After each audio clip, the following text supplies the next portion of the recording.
Back to YouTube channel. आज हम complete करने वाले हैं हमारा रिवीजन का पार्ट फिफ्थ।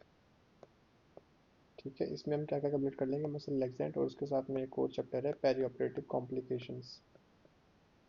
ठीक है, वो इसमें कॉम्प्लिकेशन वाला भी चैप्टर कंप्लीट कर देंगे। उसके बाद बचता है हमारा लोकल एनेस्थेटिक, स्पाइनल एनेस्थीसिया और पेरिफेरल नर्व ब्लॉक। ये तीनों टॉपिक्स मैं ऑलरेडी पहले करवा चुका था। आप प्लेलिस्ट में जाके देख सकते हैं, सर्च कर सकते हैं, आपको मिल जाएंगे वहाँ तीनों वीडियो। इसके अलावा बचता है हमारा सीपीआर वाला चैप्टर, आईसीयू वाला चैप्टर। तो वो भी मैं अपलोड करने की कोशिश करूंगा जल्दी जल्दी। अभी हम मसल लैक्सेंट और क्या पढ़ने वाले हैं, पेरी ऑपरेटिव कॉम्प्लिकेशंस। तो ऊपर ऊपर से हमने ऑलमोस्ट सभी चैप्टर्स की रीडिंग मार ली है।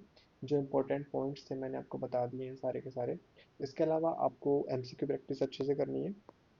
ठीक है, बाकी एक जो गोल्डन पॉइंट है वो आपको जनरल पेपर अच्छे से भी देना है। ठीक है, आउट ऑफ 20 क्वेश्चंस अगर आप 15+ क्वेश्चन सही कर देते हैं तो ये आपके लिए बहुत बड़ा बेनिफिट होगा उसके अंदर। ठीक है, तो ये भी ज़रूरी है। इसके अंदर आप इंग्लिश, जीके तो मैं कह नहीं सकता क्योंकि जीके तो कहीं से भी आ सकती है। तो इसके अलावा जो बाकी के टॉपिक्स हैं जैसे कि रीजनिंग हो गई, इंग्लिश हो गई, कंप्यूटर हो गया, तो इनकी प्रैक्टिस आप अच्छे से कर लें ताकि एक अच्छा स्कोर आप ले सकें। सिलेक्शन में बहुत मैटर करती हैं सारी चीज़ें। तो अभी हम पढ़ लेते हैं मसल लैक्सेंट। मसल रिलैक्सेंट का बेसिकली काम क्या होता है। ठीक है, अभी हमने एनेस्थीसिया जी के अंदर हमने क्या क्या पढ़ लिया, देखो।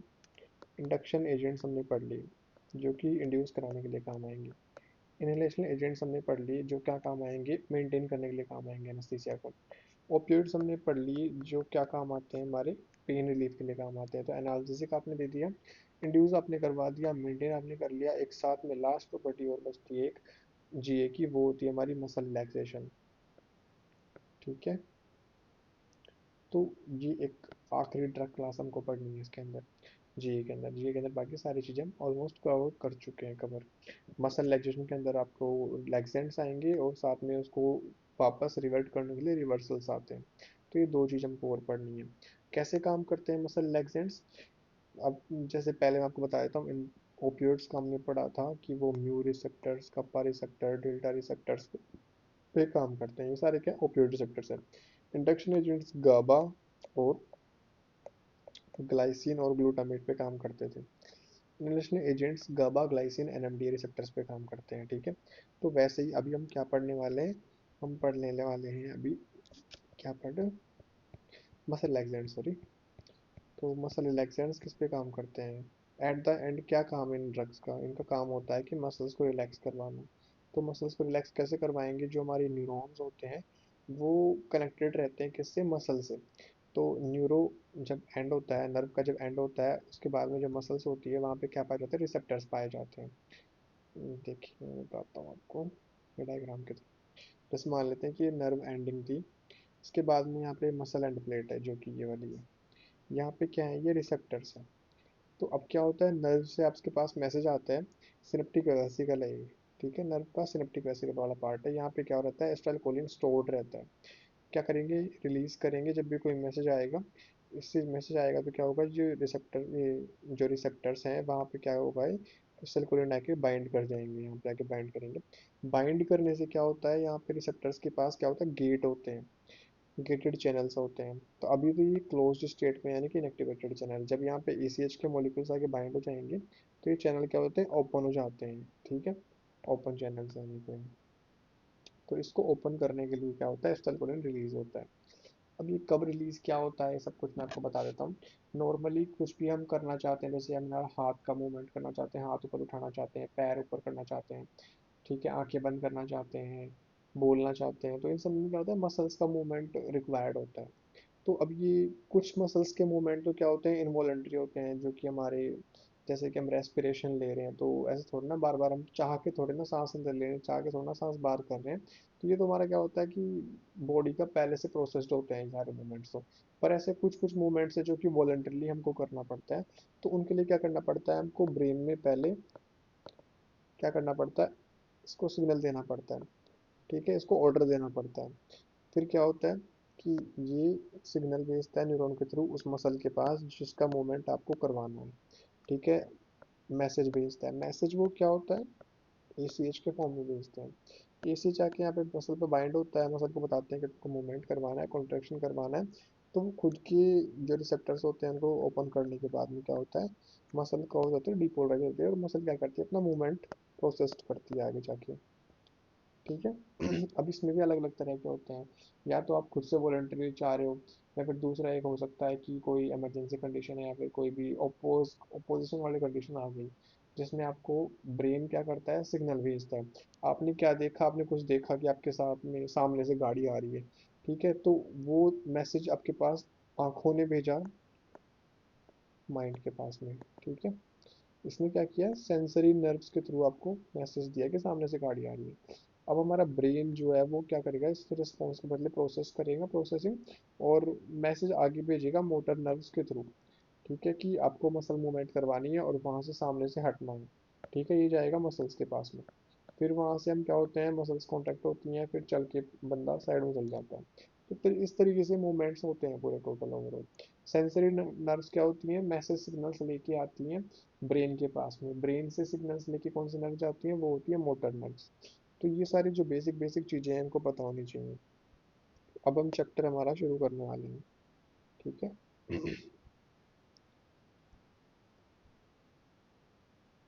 इसके अंदर क्या करना है हमको, सबसे पहले फिजियोलॉजी पता होनी चाहिए न्यूरोमस्कुलर जंक्शन की। काफी सारे न्यूरॉन्स होते हैं, neuron neuron neuron neuron neuron. और यहाँ पे जैसे मसल है, तो यहाँ पे जो ये वाला पार्ट है वो दे रखा है इन लोगों ने, ये वाला ओवरऑल जूम करके। ठीक है। तो सबसे पहली बात तो, मैसेंजर कौन है इसके अंदर, मैसेंजर है हमारा एसिटाइलिन, एसिटाइल कोलिन। ठीक है, ये हमारा मैसेंजर है। कैसे बनता है ये मैसेंजर, कोलिन जो होता है वो हमारे प्लाज्मा में होता है प्रेजेंट। ठीक है, कोलिन, ये क्या करता है, हमारे न्यूरॉन के अंदर जाएगा। ठीक है, कोलिन एस्ट्रेस, सॉरी कोलिन एस्ट्रेस नहीं, कोलिन ट्रांसफरेस एंजाइम जो होता है वो हमारा किस पे होता है, यहाँ पे बैठे हुए होते हैं choline esterase, sorry choline transferase enzyme यहाँ बैठे हुए होते हैं। वो क्या करते हैं, ट्रांसफरेस यानी कि ट्रांसफर करेंगे, बाहर से कोलिन को पकड़ते हैं और इसको अंदर ले आते हैं। ठीक है, अंदर आके क्या करता है कोलिन, एस्टाइल को एंजाइम, ये होता है माइटोकॉन्ड्रिया प्रोड्यूस करता है, न्यूरॉन का जो माइटोकॉन्ड्रिया होता है वो प्रोड्यूस करता है एस्टाइल को एंजाइम। अब कोलिन इसके साथ बाइंड करके क्या बना लेता है, एसिटाइल कोलिन। ठीक है, क्या बनाया इसने, एसिटाइल कोलिन बनाया।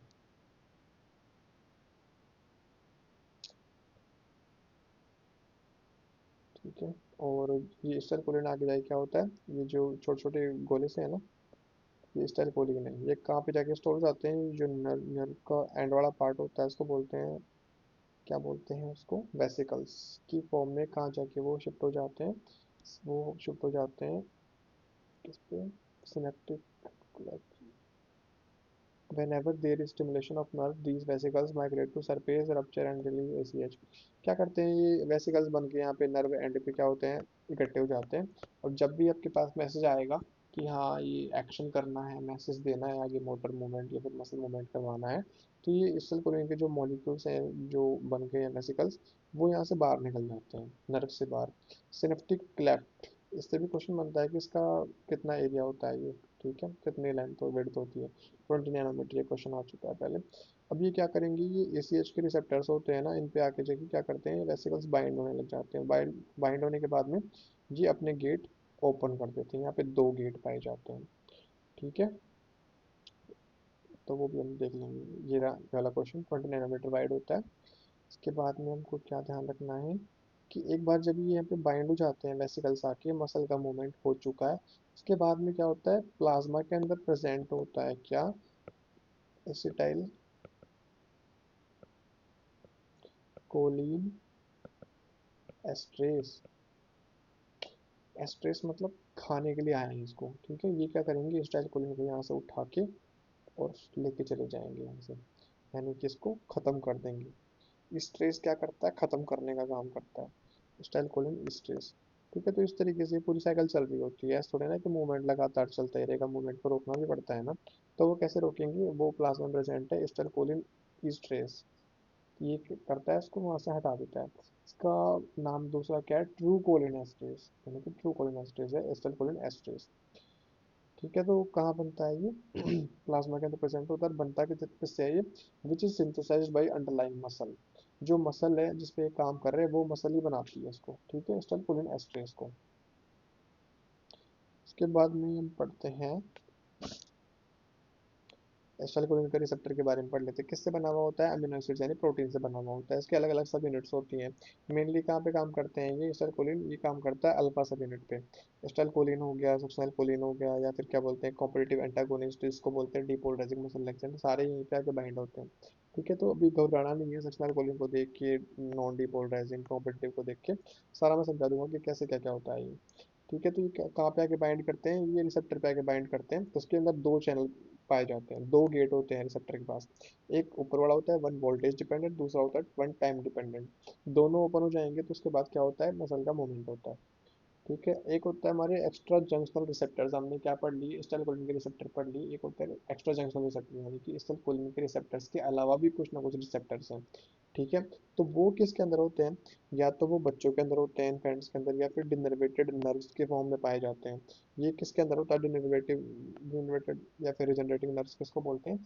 किसी का ट्रोमा हो गया, किसी का एक्सीडेंट हो गया, बर्न एक्सीडेंट हो गया, तो उन सब में क्या होता है, किसी की नर्व डैमेज हो जाती है, तो वो फिर से रीजनरेट करने की कोशिश करती है, तो वो क्या करती है कि एक्स्ट्रा जंक्शनल रिसेप्टर्स बना देते हैं वो आगे जाके। ठीक है, तो वो एज ए एक्स्ट्रा की तरह ही काम करते हैं फिर ये। These receptors are very sensitive to depolarizing agents and resistant to non-depolarizing agents। ठीक है, तो एक बार ये लाइन आप याद रखना। अब आगे हम शुरू करते हैं कि न्यूरोमस्कुलर मॉनिटरिंग क्या होती है। न्यूरोमस्कुलर मॉनिटरिंग, मान लेते हैं कि ये आपका हाथ है। ठीक है, यहाँ पे आपको स्टिमुलस दी जाती है, इलेक्ट्रिक शॉक दिया बाई चांस मान लेते हैं। अब उसकी वजह से क्या होता है, आपके पास सिग्नल आता है कि आपको शॉक लगा है, आपको हाथ उठाना है वहां से। ठीक है, तो उसके बदले में आप क्या करते हैं, वहाँ के हाथ को रिस्पॉन्स मिलता है, तो वो क्या करता है, मूवमेंट करता है, वहां से हाथ ऊपर उठाता है।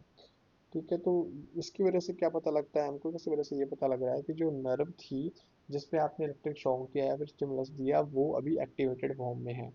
ठीक है, एक्टिवेटेड फॉर्म में है, हो पा रही है। अगर वो नर्व मतलब इफेक्ट नहीं करेगी मसल पे, यानी कि मान लेते हैं कि वो मसल रिलैक्स हो चुकी है, अगर वो रिलैक्स होगी तो वो नर्व मैसेज आगे जो देगी वो नहीं हो पाएगा रिसेप्टर पे जाके बाइंड, तो हमारा मूवमेंट जो है वो ऊपर नहीं हट पाएगा हाथ वहां से। तो इसका मतलब क्या है कि जब हमारी मसल्स रिलैक्स होती हैं, मसल्स रिलैक्स्ड स्टेट में होती हैं, तो क्या होता है, जो हमारा जो भी मैसेंजर आया है वो हमारी मसल पे बाइंड नहीं हो पाता है, तो या फिर अगर वो बाइंड कर रहा है तो क्या करता है, वो मूवमेंट करवा नहीं पाता वहां से उसको। ठीक है, तो ये कारण हो सकते हैं इसको, तो इसको बोलते हैं ओवरऑल मसल रिलैक्सेशन। ठीक है, तो मसल रिलैक्सेशन को टेस्ट करने के लिए, न्यूरोमस्कुलर ब्लॉकेड को टेस्ट करने के लिए न्यूरोमस्कुलर मॉनिटरिंग की जाती है। कोई भी जो ऐसी नर्व सुनी जाती हैं जिनके आप ऊपर आप टेस्ट कर सकते हैं, स्टिमुलस देके पता लगा सकते हैं, तो मोस्ट कॉमनली दो कौन सी नर्व प्रीफर की जाती है? कोरिलेटर सुपरसुलाई और ऑर्बिकुलरिस ओक्यूलाई। पर आइडियली इन नर्व्स को आप यूज नहीं कर सकते क्योंकि फेस पे होती है नर्व्स। और इन दोनों के अंदर अगर पूछेगा, दोनों के अंदर जो प्रेफर कौन सी की जाती है कोरिलेटर सुपरसुलाई और ऑर्बिकुलर ओक्यूलाई के अंदर, तो मोस्ट कॉमनली कोरिलेटर सुपरसुलाई प्रेफर की जाती है। ठीक है, प्रेफर्ड लिखा हुआ है। पर आइडियली यूज नहीं करते, आइडियली कौन सी यूज करते हैं? अडक्टर पोलिसिस, जो कि सप्लाइड होती है अल्नार नर्व से। ठीक है, ये क्वेश्चन अच्छा है, यहाँ पे क्वेश्चन बन सकता है कि कौन सी नर्व चुनी जाती है, आइडियली यूज की जाती है किसके लिए? न्यूरोमस्कुलर मॉनिटरिंग के लिए। तो अडक्टर पोलिसिस होती है, सप्लाई कौन करता है इसको? अल्नार नर्व करती है। उसके बाद में सीक्वेंस ऑफ मसल ब्लॉकेड, जो हमारी मसल से आपने मान लेते हैं कि आपको मसल रिलैक्सेंट दिया। ठीक है, अब मसल रिलैक्सेंट सबसे पहले कौन से पार्ट के मसल्स को ब्लॉक करेगा? फेस की, या फिर पेरिफेरल लिम्स की, या फिर कोस्टल वाली पार्ट, या फिर एब्डोमिनल वाली पार्ट? ठीक है, कौन सा पार्ट को पहले ब्लॉक करेगा? तो ऐसा होता है कि नॉर्मली हमारी बॉडी के अंदर जो सेंट्रल जो पार्ट्स होते हैं, जैसे कि हमारा ब्रेन हो गया, हमारा थोरेसिक पार्ट हो गया, इन सब में क्या होता है कि सबसे पहले सर्कुलेशन जो ब्लड होता है वो सबसे पहले इन्हीं के पास जाता है, सेंट्रल सप्लाई इन्हीं के पास होती है। उसके बाद में क्या होता है, पेरिफेरल लिम्स के पास जाता है, ट्रंक के पास में जाता है। पहले जिनके पास पहुंचेगा वो मसल्स पहले रिलैक्स हो जाएंगी। ठीक है, सबसे पहले कौन सी मसल रिवर्स मतलब रिलैक्स होंगी? सबसे पहले होती है हमारी आईलिड्स, फिर जॉ, फिर फेरिंग्स, फिर लैरिंग्स मसल्स, यानी ऊपर से नीचे शुरू हो रहा है। ठीक है, फिर मसल्स ऑफ रेस्पिरेशन, फिर एब्डोमिनल मसल्स, उसके बाद ट्रंक मसल्स। ठीक है, are blocked earlier than peripheral muscle, peripheral यानी कि लिम्ब मसल्स। सेंट्रली मसल्स पहले ब्लॉक हो जाएंगी, सबसे पहले आईलिड, फिर जॉ, फिर फेरिंक्स, फिर लैरिंक्स, फिर मसल्स ऑफ रेस्पिरेशन, फिर एब्डोमिनल या फिर ट्रंक मसल्स, उसके बाद में पेरिफेरल मसल्स ब्लॉक होती है। यानी कि कोई अगर पेशेंट हाथ पैर नहीं हिला पा रहा है हमारे बोलने पे या फिर स्टिमुलस देने पे, यानी कि उसकी पेरिफेरल मसल्स ब्लॉक हो चुकी है। और अगर पेरिफेरल मसल्स अगर ब्लॉक्ड हो चुकी हैं तो सेंट्रल मसल्स तो ऑलरेडी ब्लॉक्ड हो चुकी हैं, ठीक है। इस लाइन को आप समझे कि अगर पेरिफेरल मसल्स ब्लॉक हो गई हैं तो मतलब सेंट्रल मसल्स तो ऑलरेडी ब्लॉक हो ही चुकी हैं। तो ये चीज़ आपको ध्यान रखनी है। कैसे कैसे पता लगे हमने कि सेंट्रल में सर्कुलेशन होता है वो जल्दी होता है, तो इसलिए सेंट्रल में ज़्यादा इफेक्ट होता है इसका, रिवर्सल का, रिलैक्सेशन का, सॉरी। इसके बाद मेरा sequence of recovery is also same. अब आपने क्या किया, मसल रिलैक्सेशन आपने किया पूरा, उसके बाद आपने क्या किया, रिवर्सल ड्रग दिया कि उसको वापस से मसल को नॉर्मल स्टेट में लेके आते हैं, रिलैक्सेशन खत्म कर देते हैं। तो जैसे आप रिवर्सल दोगे आईवी फॉर्म से किसी फॉर्म से, तो वो भी सेम कंसेप्ट है कि वो पहले सेंट्रल वाले पार्ट्स में पहले पहुंचेगा क्योंकि सर्कुलेशन पहले वहां पे हो रहा है। तो वही सेम, सबसे पहले आईलिड रिफ्लेक्स आ जाएंगे, जो फिर फेरिंक्स फिर लैरिंक्स फिर मसल्स, ऐसे करके इसी सीक्वेंस में क्या होता है वापस रिवर्सल हो जाता है।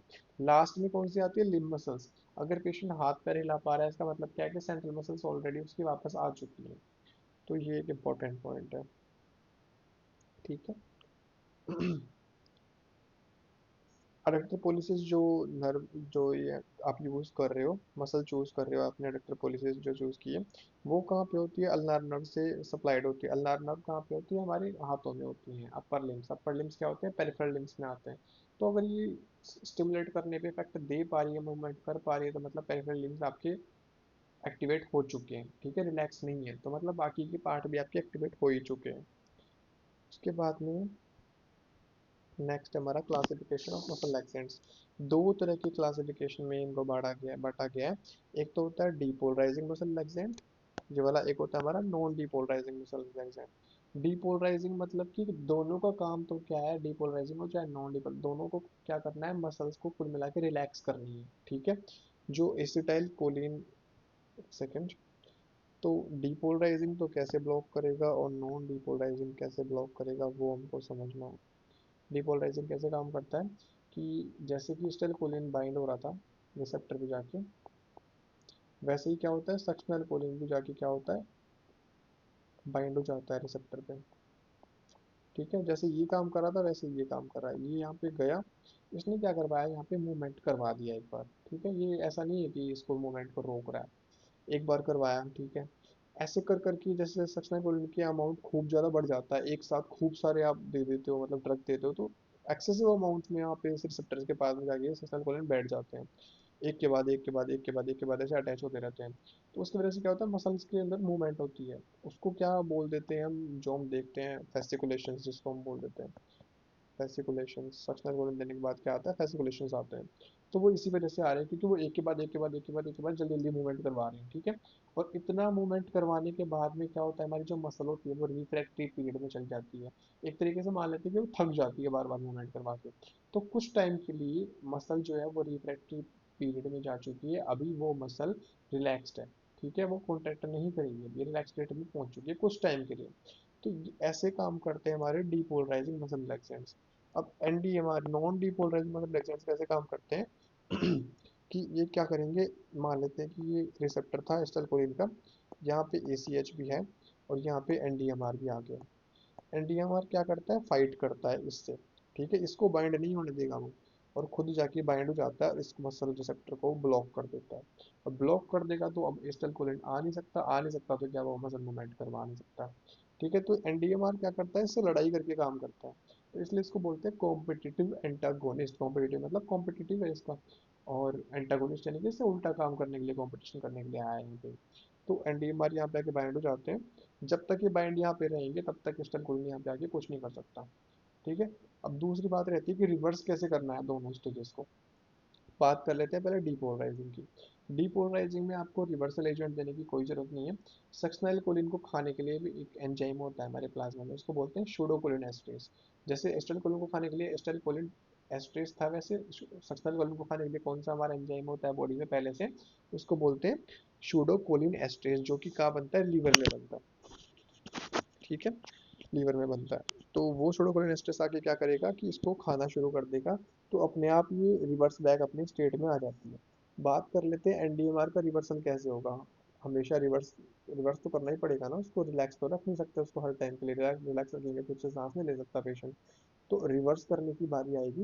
रिवर्स करने के लिए हमको क्या करना है कि ऐसा हमको कोई ड्रग देना है जिसकी वजह से क्या हो, एसीएच का अमाउंट यहाँ पे बढ़ जाए।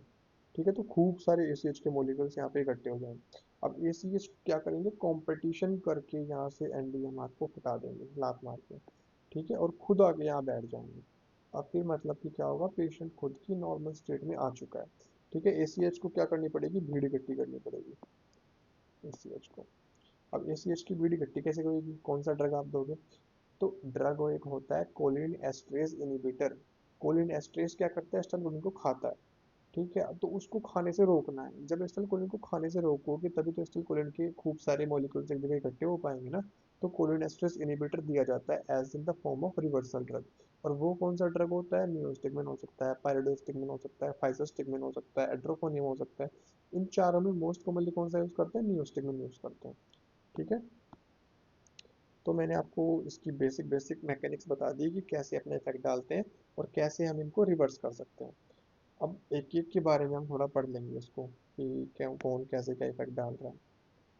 पर बेसिक फंक्शंस तो इनके यही हैं कि इस तरीके से काम करेंगे। दूसरी बात मैं आपको एक इफेक्ट्स बता देता हूँ, सिस्टमिक इफेक्ट्स कैसे होते हैं। बाकी के जो हम पढ़ चुके हैं तो इनके भी पढ़ लेते हैं सिस्टमिक इफेक्ट्स। एनेस्थेटिक एजेंट्स की तरह ये भी एनेस्थेटिक एजेंट्स ही है ना, तो ये भी हार्ट रेट को, बीपी को और मायोकार्डियम को सबको क्या करते हैं, डिप्रेस करते हैं। रेस्पिरेटरी को भी डिप्रेस कर देंगे, रेस्पिरेटरी रेट वगैरह को भी डिप्रेस कर देते हैं। ठीक है, तो ये भी क्या करते हैं, काम को डिप्रेस करने का ही कर। तो अब नीचे चलते हैं। सक्शनल कोलिन हमने देख लिया, डिपोलराइजिंग में आता है, नॉन डिपोलराइजिंग में बाकी के सारे आते हैं। कॉम्पिटिटिव किसको बोलते हैं, एनडीएमआर को बोलते हैं, ऊपर वाले को कॉम्पिटिटिव नहीं बोलते। डिकैमेथोनियम अभी यूज नहीं करते हैं, बट इसलिए हम बात करेंगे सक्शनल कोलिन की। ठीक है, ये जो टेबल दे रखी है यहाँ पे स्टार याद करनी है डिपोलराइजिंग नॉन डिपोलराइजिंग के बीच में। जो डिपोलराइजिंग काम करते हैं उनको बोलते हैं फेज वन ब्लॉक। ठीक है, जो ब्लॉक प्रोड्यूस करे उसको बोलेंगे फेज वन ब्लॉक। ठीक है, इसके अंदर ऐसा नहीं होता। Block preceded by muscle fasciculation, muscle fasciculation में देखने को मिलते हैं, इसमें नहीं देखने को मिलते हैं। Depolarising blocking drugs are called as leptocurare, इसको क्या बोलते हैं, पैकीक्यूरेट। डिपोलराइजिंग वाले को क्या बोलेंगे, लेप्टो, इसको बोलेंगे पैकीक्यूरेट। फेडिंग इसमें देखी जाती है। फेडिंग हमने कब देखी थी, मॉनिटरिंग पढ़ते टाइम हमने देखी थी, जब हम उसमें मॉनिटरिंग कर रहे थे, जिसमें आप आपने क्या किया था, ट्रेन ऑफ फोर वाला जो टेस्ट किया था, पेशेंट में मॉनिटरिंग की थी। उसमें क्या हो रहा था कि चार स्टिमुलस दी थी आपने, 2 2 हर्ट्ज के 2 2 सेकंड के गैप में। ठीक है, 4 बार झटके दिए पेशेंट को। अब पेशेंट ने अगर चारों बार में इक्वली रिस्पॉन्ड किया है कि या तो कि चारों एम्पलीट्यूड आए या फिर चारों एम्पलीट्यूड नहीं आए हैं। ठीक है, तो ये तो क्या होता है, हमारा डिपोलराइजिंग मसल एग्जाम की खासियत है ये। ठीक है, कि या तो वो एकदम से काम करेगा या तो वो काम नहीं करेगा। नहीं कर रहा है मतलब कि वो पूरी मसल रिलैक्स कर चुका है, कर रहा है मतलब कि अभी रिलैक्स हुई नहीं है। दूसरा था एनडीएमआर। एनडीएमआर में क्या होता है कि वो धीरे धीरे इफेक्ट लाता है अपना। पहले मान लेते हैं कि पहले आपने कोई स्टिमुलस दी तो उसका फुल रिफ्लेक्स आया, फुल एम्पलीट्यूड। दूसरे में थोड़ा कम आया, तीसरे में थोड़ा कम आया, चौथे में थोड़ा और कम आया। तो इसमें क्या होता है कि ये डिक्रीमेंटल ऑर्डर है, या फिर और वापस आएगा तो क्या होगा, थोड़ा आया, थोड़ा और आया, थोड़ा और आया, थोड़ा पूरा आया। ये होती है रिवर्सल के टाइम पे। इसमें क्या होता है, इंक्रीमेंटल होती है। तो ये क्या देखने को मिलता है हमको, फेडिंग होती है, इसको बोलते हैं फेडिंग। ठीक है, कम कम कम ऐसा हो रहा है, फिर ज्यादा ज्यादा ऐसा हो रहा है, तो फेडिंग बोलते हैं। तो फेडिंग किसमें देखने को मिलती है आपको, फेडिंग देखने को मिलती है एनडीएमआर के अंदर, इसके अंदर नहीं देखने को मिलेगी। ठीक है, फेज टू ब्लॉक में देखने को मिलती है एक बार। फेज टू ब्लॉक क्या होता है, ये नॉर्मल कोई ऐसे कंडीशंस में का होता नहीं है। तो ऐसा होता है कि सक्शनल कोलिन की जो डोज होती है वो 1 to 2 mg पर केजी होती है नॉर्मली। ठीक है, पर अगर आपने क्या किया, मोर देन 5 mg पर केजी दे दिया पेशेंट को, या फिर मोर देन 500 mg दे दिया ओवरऑल, तो इसकी वजह से क्या होता है, फेज टू ब्लॉक प्रोड्यूस हो जाता है। दूसरी कंडीशन ये हो सकती है कि जो ऊपर हमने समझा था कि सक्शनल कोलिन को खाने के लिए हमारी बॉडी के अंदर पहले से कौन बैठा होता है, सूडोकोलिनेस्टेस। अगर सूडोकोलिनेस्टेस हमारी बॉडी में जो है वो या तो काम का नहीं है, खराब है, एटिपिकल है, या फिर वो कम है नंबर के अंदर, क्योंकि लीवर प्रोड्यूस नहीं कर रही है, तो उस कंडीशन में क्या होता है, इसको खाने के लिए कोई होता नहीं है वहाँ पे। तो इस कंडीशन में क्या होता है, फेज टू ब्लॉक प्रोड्यूस हो जाता है कि सक्शनल कोलिन का इफेक्ट चालू ही रहता है, खत्म ही नहीं होता। ठीक है, पर ऐसा नॉर्मली ज़्यादा टाइम तक होता नहीं है। मैक्सिमम 1 1.5 घंटे तक ऐसा चलता है, मैक्सिमम टू मैक्सिमम। और इसका ट्रीटमेंट आप क्या कर सकते हो, या तो आपको पेशेंट को पहले आईपीपीवी देना है। पहले स्टेप तो यही है कि आईपीपीवी मेंटेन रखना है। कुछ टाइम में पेशेंट खुद से वापस आ जाएगा। ठीक है, रिवर्स बैक आ जाएगा। पर बाई चांस अगर वो नहीं आता है तो दूसरा अल्टरनेटिव तरीका होता है कि आप एफएफपी ट्रांसफ्यूज कर दो पेशेंट को। क्योंकि एफएफपी क्या होता है, फ्रेशनेशन प्लाज्मा ही होता है ना। अब मान लेते हैं पेशेंट के प्लाज्मा में तो नहीं था सुडोकोलिनेस्ट्रेस, पर कहीं आप दूसरे पेशेंट से लोगे तो ऑलमोस्ट सबके अंदर तो होता ही है ना सुडोकोलिनेस्ट्रेस, तो आपकी बॉडी में अगर तो होगा ही ना, पेशेंट के अंदर नहीं था तो क्या हुआ। तो आपने क्या किया, एफएफपी ट्रांसफ्यूज की, प्लाज्मा के अंदर क्या था, उसके अंदर सुडोकोलिनेस्ट्रेस, और उसने क्या किया, जाके वहां से सक्सेनकोलिन को हटा दिया, तो पेशेंट रिवर्स बैक आ जाएगा। तो ये दूसरा मेथड होता है रिवर्स करने का इसको। ठीक है, कारण क्या क्या हो सकते हैं मैंने आपको बता दिया, या तो एटिपिकल सुडोकोलिनेस्ट्रेस है, या फिर लो नंबर में सुडोकोलिनेस्ट्रेस है, या फिर क्या हो गया है कि आपने डोज ज़्यादा दे दी है सैल्पोनिन की।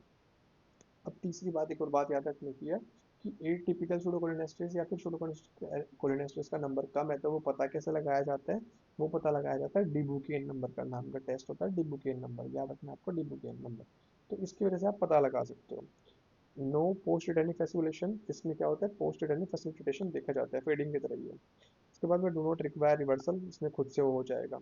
रैदर कोलिनेस्ट्रेस इनहिबिटर, अगर आपने इसको क्या दिया, नियोस्टिग्मिन दिया, नियोस्टिग्मिन अगर आप दोगे तो उसकी वजह से क्या होगा, कोलिनेस्ट्रेस इनहिबिटर है ये, कोलिनेस्ट्रेस इनहिबिटर। तो कोलिनेस्ट्रेस का काम क्या था, कोलिन को खाने का, और कोलिनेस्ट्रेस इनहिबिटर क्या करता है, वो खाने नहीं देता है इसको। तो अगर ऐसा आपने किया, नियोस्टिग्मिन आपने दिया, तो एसिटाइलकोलिन का अमाउंट वहाँ पे बहुत ज़्यादा बढ़ जाएगा।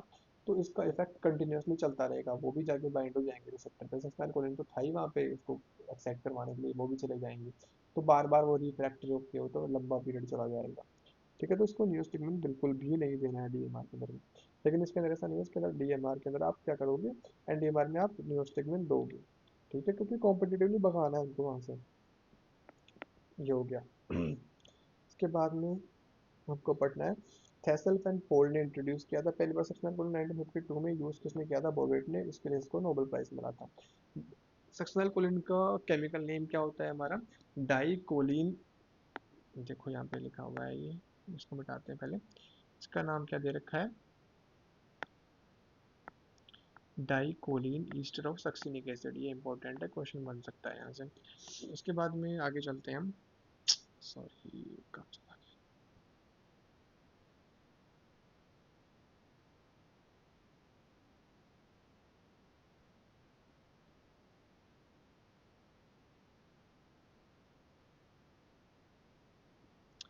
Just a second.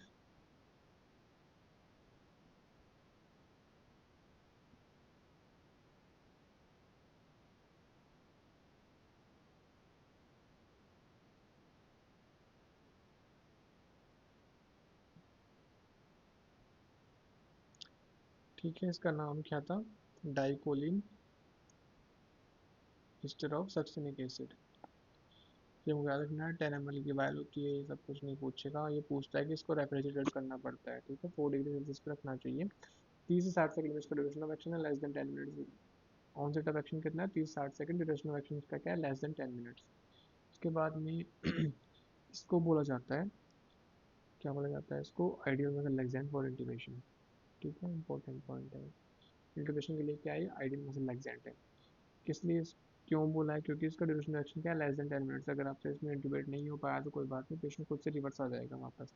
तो आर एस आई हो गया, या फिर डिफिकल्ट इंटीमेशन वगैरह सब कुछ हो गया, इन सब में क्या करते हैं, ये सक्सेनर कोलिन को यूज़ करते हैं इमरजेंसी कंडीशन में। जब आपके पास में वेट करने लायक टाइम नहीं है कि आप 3 to 4 मिनट्स तक आप वेट करोगे एनडीएमआर के इफेक्ट आने में, इसलिए आप क्या करते हो, डीएमआर यानी सक्सेनर कोलिन देकर उसको इंटीमेट कर देते हो। डोज इसकी 1 to 2 mg/kg, मैक्सिमम 5 से ज़्यादा नहीं देना इसको, 5 से कम ही देना है, 1 to 2 के बीच मेंटेन रखना है। ठीक है, इसको खाने वाले एंजाइम का नाम क्या होता है, शूडोकोलिनेस्ट्रेस, या फिर इसको बोलते हैं ब्यूटाइल कोलिनेस्ट्रेस। क्लास 1 में होता है, बनाता कौन है, लीवर बनाता है। ठीक है, उसके बाद में हमको क्या रखना है, मसल फैसिकुलेशन हम पढ़ चुके हैं, डीएमआर के अंदर देखे जाते हैं। कार्डियोवास्कुलर इवेंट्स हम सक्सेनल कोलिन की हार्ट रेट घटा देगा। ठीक है, ब्रेडिकार्डिया करवाता है, कहाँ कहाँ पे काम करता है, मस्करने को निकोटिनिक रिसेप्टर्स पे काम करता है। हाइपरकलेमिया इसका मोस्ट कॉमनली जो कॉम्प्लिकेशन है सक्सेनल कोलिन का, वही क्या करता है, पोटेशियम के लेवल्स को हमारे बॉडी में बढ़ा देता है। अगर ज़्यादा लेवल पे बढ़ा देगा तो क्या होता है, कार्डियक अरेस्ट पे आ सकता है आगे जाके। 0.5 मिली पर लीटर बढ़ाता है ये पर डोज के हिसाब से। ठीक है, तो अगर किसी को पहले से हाइपरकलेमिया है तो उसका यूज़ नहीं करेंगे हम। ठीक है, सीएनएस में क्या होता है, ये कॉन्ट्रैक्शन करवाता है नेक मसल्स की, इसकी वजह से क्या होता है, हमारा आईसीटी को बढ़ा देता है ये। ठीक है, इंट्राक्रैनियल टेंशन को बढ़ाता है। आईओटी बढ़ा देगा। ठीक है, जीआईटी बढ़ा देगा। ठीक है, कॉन्ट्रैक्शन हो रहा है ना, इस वजह से सब कुछ बढ़ जाएगा, मायल्जिया मसल पेन होता है। इसको प्रिवेंट करने के लिए क्या है एक तरीका, पहली बात तो ये, this is the most common complication seen in post operative period incidences 40 to 50%, यानी कि 40 to 50% लोगों में मसल पेन होता ही होता है पोस्ट ऑपरेटिव पीरियड में। इसको प्रिवेंट करने के लिए क्या कर सकते हो, आप प्राइमिंग कर सकते हो, या फिर आप जिसको बोलते हैं प्रीक्यूराइजेशन। ठीक है, आप क्या करोगे, 3 मिनट पहले क्या करना है आपको, एनडीएमआर जो आपने वेक्यूरोनियम वगैरह जो प्रिपेयर किया है, ट्रकेरियम वगैरह, उसकी 1/10 डोज उसको पहले दे दो। ठीक है, उसके 3 मिनट बाद में आप क्या करो, सक्शनल कूलिंग दो पेशेंट को और इंट्यूबेट कर दो। इंट्यूबेशन हो जाए उसके बाद में जो एनडीएमआर आपने प्रिपेयर किया था उसकी बाकी की जो डोज बची हुई थी 9/10 डोज, वो दे दो पेशेंट को। ठीक है, तो ये तरीका होता है, इसको बोलते हैं प्रीक्यूराइजेशन, इससे प्रिवेंट किया जा सकता है मसल पेन को। ठीक है।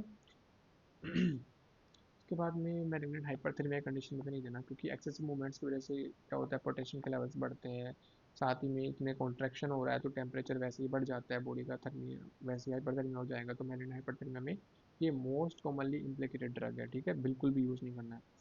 एनाफाइलेक्सिस रिएक्शन ये करवा सकता है। ठीक है, सिस्टम में रिलीज करवा के।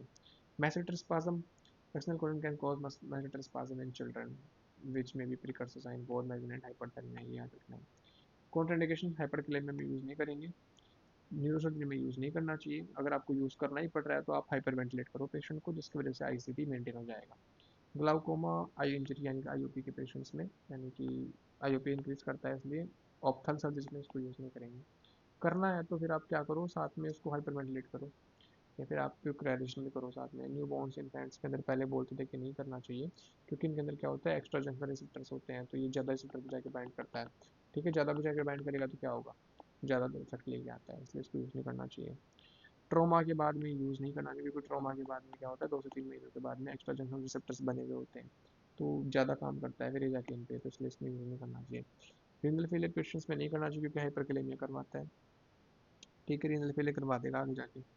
और ठीक है, इंट्राब्डोमिनल इन्फेक्शन किसी को हो रखा है तो भी नहीं करेंगे। शॉक के पेशेंट्स में क्या होता है, इसको यूजुअली यूज़ नहीं करना चाहिए। क्यों, क्योंकि शॉक के अंदर क्या होता है, मेटाबॉलिक एसिडोसिस हो सकता है, रेस्पिरेटरी एसिडोसिस हो सकता है। तो मेटाबॉलिक एसिडोसिस अगर हुआ तो क्या होगा, हाइपरकैलेमिया, पोटेशियम के लेवल्स बढ़े हुए होंगे और ज़्यादा बढ़ा देगा। ठीक है। Diagnosed case of atypical pseudocholinesterase, low pseudocholinesterase, अगर किसी को पता है पहले से कि इसके पास सूडोकोलिन स्ट्रेस है ही नहीं या फिर खराब है, तो उस कंडीशन में यूज़ नहीं करना चाहिए इसको, क्योंकि वो असर खत्म ही नहीं हो पाएगा इसका। बाकी मस्कुलर डिस्ट्रॉफीज लाइक दुशेन मस्कुलर डिस्ट्रॉफी या फिर डिस्ट्रॉफी या मायोटोनी, इसमें भी यूज़ नहीं करना इसको। टिटनेस में यूज़ नहीं करना, मसल के कॉन्ट्रैक्शंस होते हैं। Prolonged apnoea after sectional cooling, prolong effect चल रहा है, इपनिया प्रोलॉन्ग चल रहा है, किस वजह से चलता है, या तो कम है या फिर एटिपिकल है या फिर फेस टू ब्लॉक देखा जा चुका है। फेस टू ब्लॉक कब होता है, जब आप डोज पे दे दो 500 mg/kg से ज़्यादा, या फिर ओवरऑल 500 mg से ज़्यादा आप ड्रग दे दो। ठीक है, सूडोकोलिन स्ट्रेस का नॉर्मल लेवल क्या होता है, प्लाज्मा में 80 यूनिट्स पर एमएल होता है, हाफ लाइफ इसकी होती है 12 आवर्स। ठीक है, उसके बाद में हमको क्या देखना है, डायरेक्ट इनिबिशन ऑफ सूडोकोलिनेस्ट्रेस। ठीक है, सूडोकोलिनेस्ट्रेस को कौन इनिबिट करता है, साइटोटॉक्सिक ड्रग्स कोलिनेस्ट्रेस इनिबिटर, नियोस्टिग्मिन इसलिए बिल्कुल भी नहीं देते इसके अंदर। मेटाक्लोप्रोमाइड हो गया, पेनक्लोनियम हो गया, और कॉन्ट्रासेप्टिव हो गई, बीटा ब्लॉकर एस्मोल हो गई। तो ये सारे क्या करना है, सक्शनल कोलन के साथ में इसको नहीं देना चाहिए। ठीक है, अगर ऐसा हो गया तो ट्रीटमेंट क्या है, आईपीपीवी। फर्स्ट स्टेटमेंट ट्रीटमेंट में क्या है, आईपीपीवी। दूसरा क्या है, एफएफपी। तीसरा क्या है, heat treated preparation of cholinesterase is preferred over FFP but available only in few countries. ठीक है, एटिपिकल सूडोकोलिनेस्ट्रेस कैसे होता है, ये जेनेटिकल डिजीज है पहली बात तो। ठीक है, डायग्नोस्ड इन 1 in 3000 लोगों में से एक को होता है। डिबिगेन नंबर से आप डायग्नोज कर सकते हो, टेस्ट का नाम है डिबिगेन नंबर।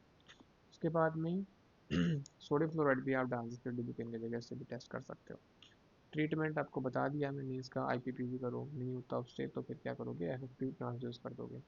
उसके बाद में फेस टू ब्लॉक हमने देख लिया, इतने जितने ज़्यादा डोज दे दोगे तो फेस टू ब्लॉक होता है, जिसमें इसका इफेक्ट क्या होता है, प्रोलॉन्ग हो जाता है। डायग्नोसिस कैसे पता लगेगा, फीडिंग शो करता है ये। ठीक है, फेस टू ब्लॉक में क्या करता है, फीडिंग शो करता है। तो ट्रेन ऑफ 4 वाला मॉनिटर लगा के देख लो, अगर फीडिंग शो हो रही है मतलब फेस टू ब्लॉक जा चुका है पेशेंट। ठीक है, इस कंडीशन में क्या करना है, नियोस्टिगमिन का क्या करना है, in the remaining cases of trial neostigmine can be given if there is no response after 30 minutes. 30 minutes तक कोई रिस्पांस नहीं आया तो आप नियोस्टिगमिन दे सकते हो। बाकी अगर फेज 1 ब्लॉक में आपने ये दे दिया तो उसका इफेक्ट बहुत ज़्यादा बढ़ जाएगा। फेज 2 ब्लॉक में आप दे सकते हो, पर आधे घंटे वेट करने के बाद में नहीं आ रहा है इफेक्ट तो। ठीक है, उसके बाद में हम पढ़ेंगे एनडीएमआर, नॉन डिपोलराइजिंग मसल रिलैक्सेंट। पहला जो मसल रिलैक्सेंट यूज हुआ था एनडीएमआर, वो कौन सा था, डी टिबोक्रेर। ठीक है, डी टिबोक्रेर पहले किसने यूज किया था इसको, हेरोल्ड प्रिफेर ने यूज किया था। ठीक है, इसलिए यूज़ करते हैं इसको मेंटेनेंस ऑफ एनेस्थीसिया। उसको तो सिर्फ इंट्यूबेट करने के लिए यूज़ करते हैं सक्शनल कोलिन को, पर इनको मेंटेनेंस के तौर पे यूज़ किया जा सकता है। पहली जो डोज होती है वो मेंटेनेंस की फुल डोज होती है, उसके बाद जो सब्सिक्वेंट डोज होती है 1/4 डोज होती है। अब सब्सिक्वेंट डोज का मतलब क्या है, जैसे मान लेते हैं वैक्यूरोनियम का इफेक्ट रहता है 30 to 40 मिनट्स के आसपास। ठीक है, अगर आपकी सर्जरी 40 मिनट के बाद भी कंटिन्यू रह रही है तो आपको क्या करना पड़ेगा, डोज फिर से उसको रिपीट करनी पड़ती है। तो मान लेते हैं कि इसकी डोज कितनी होती है, 0.1 mg/kg होती है, 70 kg के हिसाब से 7 mg डोज बन जाती है, लोडिंग डोज एक बार की।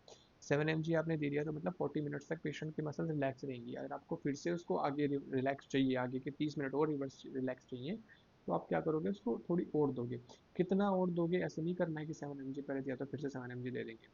कितनी देनी है, 1/4 डोज ऑफ लोडिंग डोज। ठीक है, 7 का 1/4 कितना हो जाता है, ऑलमोस्ट ऑलमोस्ट हो गया 1.8 के आसपास, तो इतना ही देते हैं। ठीक है, इससे कम कम देखिए, ट्राई कर दीजिए, जितना कम से हो जाता है उतना ठीक है। मोस्ट कॉमनली 1/4 यहाँ पे नोट कर दिया हुआ, तो 1/4 याद रखना है। इंट्यूबेशन के लिए भी यूज़ किया जा सकता है इसको। अगर आपको सक्शनल कोलिन नहीं देना है, सक्शन कोलिन को वैसे रेगुलरली यूज़ नहीं करना चाहिए, क्योंकि उसके अंदर बहुत सारे वो क्या होते हैं, कॉम्प्लिकेशन होते हैं, हाइपरकैलेमिया कराता है, फेसिकुलेशन करवाता है, मसल पेन होता है उसकी वजह से। तो नॉर्मली अगर इलेक्टिव केस है तो आप किससे करोगे इंट्यूबेशन, एनडीएमआर में भी करो। वैक्यूरोनियम वगैरह ये सब देते हैं जब एनडीएमआर, तो मोस्ट कॉमनली 3 to 4 मिनट्स में इसका इफेक्ट आराम से आ जाता है। तो 3 to 4 मिनट्स तक आप प्रेउसिनेट करो, वैक्यूरोनियम दे वो, उसके बाद में आप इंट्यूबेशन का ट्रायल ले सकते हो।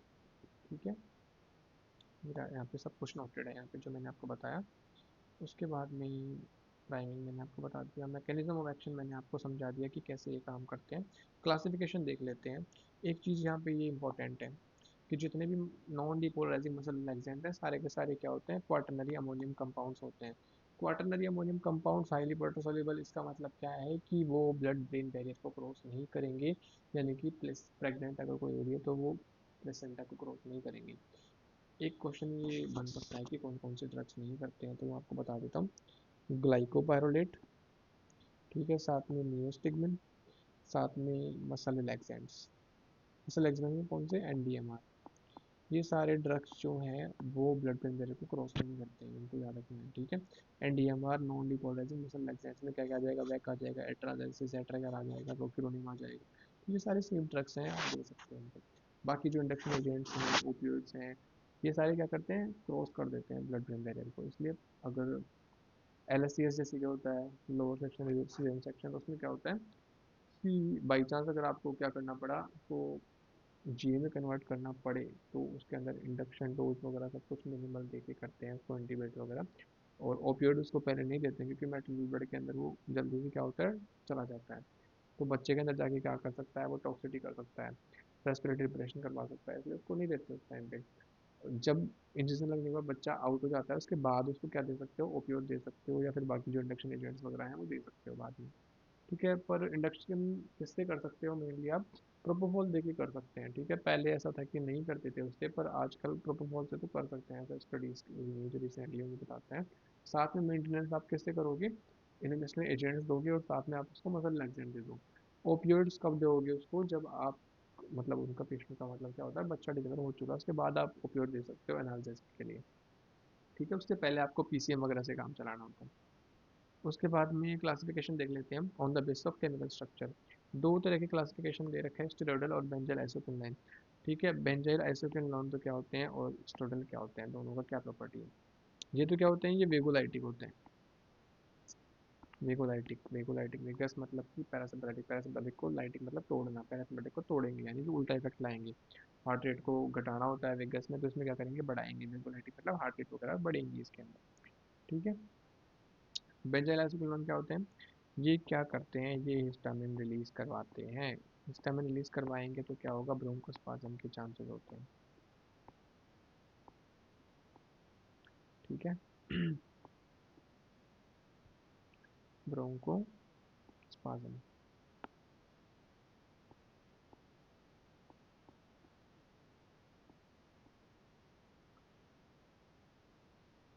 तो कौन कौन से ड्रग्स होते हैं, मीवाक्यूरियम, रिवेल्टाक्यूरियम, मीवाक्यूरियम, इन्होंने 2 बार दे दिए। एट्राक्यूरियम, डोक्साक्यूरियम, मेटाक्यूरियम, डीडीबुक्रेट, ये सारे हिस्टामिन रिलीज करवाते हैं, जबकि ऊपर वाले हिस्टामिन रिलीज नहीं करवाते हैं।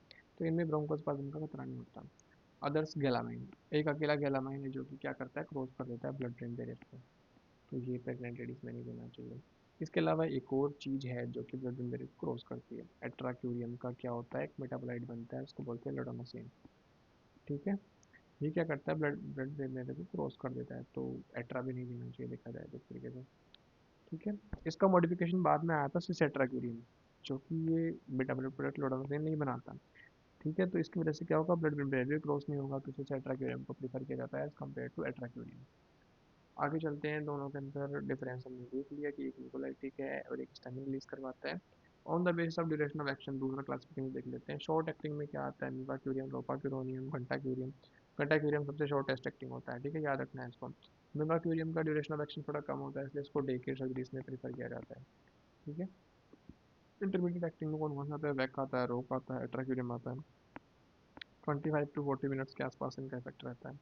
सिसेट्राक्यूरियम को याद रखना है। लॉन्ग एक्टिंग में डी बुकरेर आता है, गलामिन आता है, पेनक्लोनियम आता है। सबके बारे में एक एक चीज़ मैं आपको खास खास बता देता हूँ। ठीक है, किसमें क्या याद रखना है। ठीक है, मीवाक्यूरियम को बोला जाता है डे केयर सर्जरीज के लिए एजेंट ऑफ चॉइस। ठीक है, रोपाक्यूरोनियम, इसको अभी यूज़ नहीं किया जाता है रिसेंट प्रैक्टिस में। क्यों, क्योंकि क्या करवाता है, इसका एक साइड इफेक्ट है, क्या है मैं देख लेता हूँ एक बार। ये ब्रोंकोस्पाज्म करवाता है, इंटेंस ब्रोंकोस्पाज्म करवाता है, इसलिए मार्केट से ऑब्सोलेट हो चुका है। ठीक है, वरना इसका क्या होता है, शॉर्ट एक्टिंग है, तो इसका फ़ायदा होता है कि डेकेटर में इसको भी यूज़ कर सकते थे, पर ये क्या करता है, इंटेंस ब्रोंकोस्पाज्म करवाता है, इसलिए इसको अब यूज़ नहीं करते हैं। ठीक है, इंटेंस ब्रोंकोस्पाज्म याद रखना है, जो मैं एक एक चीज़ इंपॉर्टेंट इंपॉर्टेंट बता रहा हूँ सबकी। ठीक है, ब्रोंकोस्पाज्म। पेंटाक्यूरियम का क्या रखना है हमको, शॉर्टेस्ट एक्टिंग है, ये हमको याद रखना है। मीवाक्यूरियम की एक और बात याद रखनी है कि ये प्लाज्मा के अंदर मेटाबलाइज होता है। ठीक है, और मीवाक्यूरियम का रिवर्सल कौन सा होता है, एड्रोफोनियम। ये तीन चीज़ इसकी, एड्रोफोनियम, ये तीन चीज़ इसकी याद रखनी है। ठीक है, इतने में काम बन जाएगा। बैक्टीरियोनियम मोस्ट कार्डियोस्टेबल ड्रग है, most cardiostable muscle relaxant. Duration of action इसका 25-30 मिनट के आसपास रहता है। डोज इसकी है 0.1 mg/kg। ठीक है। इसके अलावा आपको क्या याद रखना है, बैक्टीरियम को इतना ही देखेंगे पर। रोक्यूरोनियम, ठीक है, रोक्यूरोनियम की क्या खास बात है वो देखेंगे। ये क्या है हमारा, इसका ड्यूरेशन ऑफ एक्शन कितना है, इससे कम है, वैक्यूरोनियम से कम है मतलब कि। ठीक, वैक्यूरोनियम से कम नहीं है, वैक्यूरोनियम से भी ज़्यादा है। ठीक है, ये क्योंकि वैक्यूरोनियम से ज़्यादा पोटेंट होता है, पोटेंट देन वैक्यूरोनियम। पर इसके अंदर खास बात क्या है कि इसका असर, वैक्यूरोनियम का असर आता है 3 से 4 मिनट के अंदर, लेकिन इसका असर आ जाता है 1 डेढ़ मिनट के अंदर। ठीक है, तो रोक्यूरोनियम को कैसे लिए यूज़ कर सकते हो आप, as a induction, sorry, as for agent of intubation आप यूज़ कर सकते हो। इसके अंदर क्या फ़ायदा है कि इसका इफेक्ट जल्दी आ रहा है, तो सक्शनल कूलिंग आपको यूज़ नहीं करना पड़ेगा, पहली बात। सक्शनल कूलिंग का 30 से 60 सेकंड में आता है, इसका 60 से 90 सेकंड में आ जाता है। तो इंट्यूबेशन के लिए पहले बात तो प्रीफर कर दिया।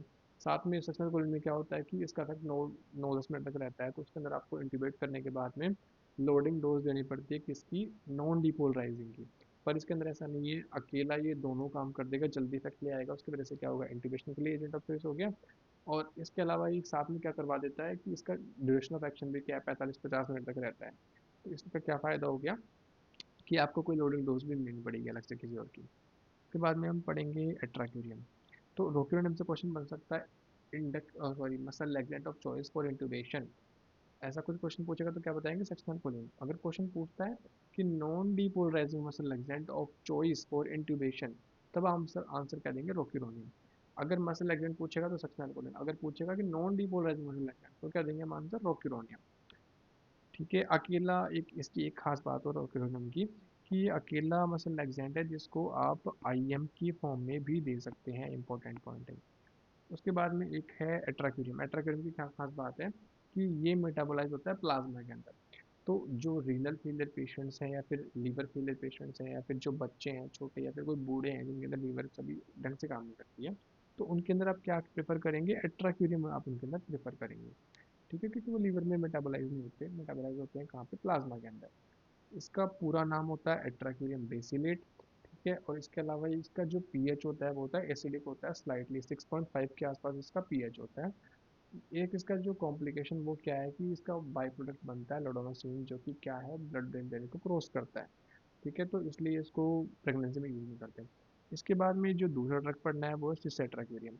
एट्राक्यूरियम की इफेक्ट्स को, जो कॉम्प्लिकेशन स्टेरॉयड वगैरह उन सबको देख के बनाया गया सिसेट्राक्यूरियम। सिसेट्राक्यूरियम की क्या खास बात है कि इसके अंदर कोई बाई प्रोडक्ट नहीं बनता है सिसेट्राक्यूरियम के अंदर, रोडोनोस में नहीं बनता। दूसरी खास बात क्या है कि एट्राक्यूरियम से ज़्यादा पोटेंट है, ठीक है, इफेक्ट इसका एट्राक्यूरियम से ज़्यादा रहता है। डी टिब्यूकुरेट हाईली अमाउंट में हिस्टामिन रिलीज करवाता है, ब्रोंको कॉन्स्ट्रिक्शन ब्रोंकोस्पाज्म के चांसेस बहुत ज़्यादा होते हैं, पहले यूज़ किया जाता था, अब यूज़ नहीं करते इसको। पेनक्यूरोनियम क्या है इन सब के अंदर, सभी सब क्या कराते हैं, एनेस्थेटिक एजेंट से डिक्रीज ही करवाते हैं सब कुछ, हार्ट रेट वगैरह बीपी वगैरह। पर पेनक्यूरोनियम क्या कराता है, अकेला एक्सेप्शन निकलता है, वो करवाता है सिंपैथेटिक स्टिमुलेशन को एक्टिवेट, यानी कि बढ़ेगी, हार्ट रेट बढ़ेगी। तो हार्ट के लिए बिल्कुल भी स्टेबल नहीं है, इसको उसको यूज़ नहीं करते। एक डोक्साक्यूरियम का इंपॉर्टेंट पॉइंट याद रखना है कि ये लॉन्गेस्ट एक्टिंग होता है, शॉर्टेस्ट एक्टिंग घंटाक्यूरियम, लॉन्गेस्ट एक्टिंग डोक्साक्यूरियम, ये याद रखना था। ठीक है, तो मेन मेन सारी बातें मैं आपको बता चुका हूँ। वैक्यूम का मैंने बता दिया, muscle exempt of choice for cardiac patients, ICU में इसको यूज़ करते हैं ज़्यादा दिन तक अगर, तो क्या बना देता है, मेटाबोलाइट 3 हाइड्रोक्सी मेटाबोलाइट बना देता है। रोकियो ने मैंने आपको बताया 60 से 90 सेकंड तक इसका वो रहता है duration of, sorry, onset of action. और बाकी सब में क्या होता है, 3 से 4 मिनट तक रहता है। तो ये लाइन याद रखना, it is non depolarising for choice for intubation and precurarisation, ठीक है। प्रीकुराइजेशन के लिए भी ये चॉइस है, याद रखना है। आईसीयू के अंदर इसको आप लॉन्ग टाइम के लिए यूज़ कर सकते हैं क्योंकि इसका कोई एक्टिव मेटाबोलाइट नहीं बनता है, ठीक है। इंट्रामस्कुलर रूट भी दे सकते हो, एक अकेला यही है, मैंने पढ़ा बता दिया। सिग्निफिकेंट ब्रोंकोस्पाज्म करवाता है, पिपराजोरियम मैंने ये तो छोड़ो, कोई काम का नहीं है, ठीक है। डी ट्यूबिकुलर के बारे में मैंने बता दिया आपको, 360 मिनट्स के लिए कैनुलर ब्लॉकेड हाइपोटेंसिव रिलीज कराता है, ठीक है। मेटाक्यूरियम का रहने दो। इसके बाद में एट्राक्यूरियम मैंने बता दिया, इसको दूसरा नाम है एट्राक्यूरियम बेसिलेट, इसका केमिकल नेम 4 डिग्री सेल्सियस रखना होता है, नहीं रेफ्रिजरेट करना है। एसिडिक कंपाउंड है, पीएच 6.5 के आसपास होता है। आरएल या फिर थायराइड के साथ भी देना है इसको। डोज होती है 0.5 mg/kg, on interaction 2 to 3 minute, duration of action 10 to 15 minutes, ठीक है। डिग्रेड किससे होता है, हॉफमान डिग्रेडेशन से होता है। इसके अंदर क्वेश्चन बनता है कि किस पर डिपेंडेंट होता है, एक होता है पीएच पे और एक होता है टेम्परेचर पे। हाई पीएच और हाई टेम्परेचर फेवर मोर डिग्रेडेशन, यानी कि स्पीड बढ़ जाती है। उसके बाद में सिस्टमिक इफेक्ट मैंने पढ़ लिए, बता दिया आपको, लोडोमेशन रिलीज करता है, क्या करता है आगे जाके, वो कन्वर्जन प्रोड्यूस करते हैं। एलर्जिक रिएक्शन करवा सकते हैं क्योंकि बेंजोइलैनिसोप्रिनोलोन है, सिस्टम में रिलीज करवाएगा, ब्रोंकोस्पाज्म हाइपोटेंशन के लेके जा सकते हैं आगे जाके। Use is hepatic failure, unique failure, newborn, old age, ये सारे मैंने आपको बता दिए पहले। सिसेट्राक्यूरियम मोड को 4 गुना ज़्यादा पावरफुल है, इसे मैंने आपको बता दिया। चीफ एडवांटेज के ऊपर क्या है, डज नॉट रिलीज हिस्टामिन और रोडोनिन रिलीज नहीं करता, 5 टाइम्स लेस देन एट्राक्यूरियम, तो ये मैंने बता दिया आपको।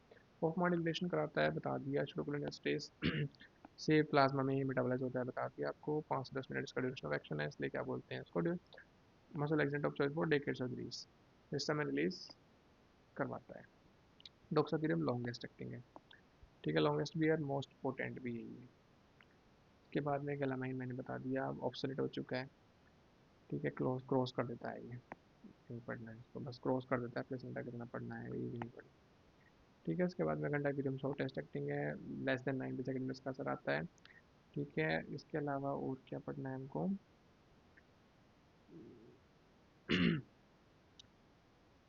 इसके अंदर क्या होता है कि हिस्टामिन बहुत ज़्यादा रिलीज कराता है, इसलिए इसको यूज़ नहीं करते। अगर आगे जाके ऐसा कोई इसका फॉर्म बना दिया गया जो हिस्टामिन रिलीज नहीं करेगा, तो ये एजेंट ऑफ चॉइस बन जाएगा फिर इंटिबेशन के लिए, ठीक है, रहने देते हैं।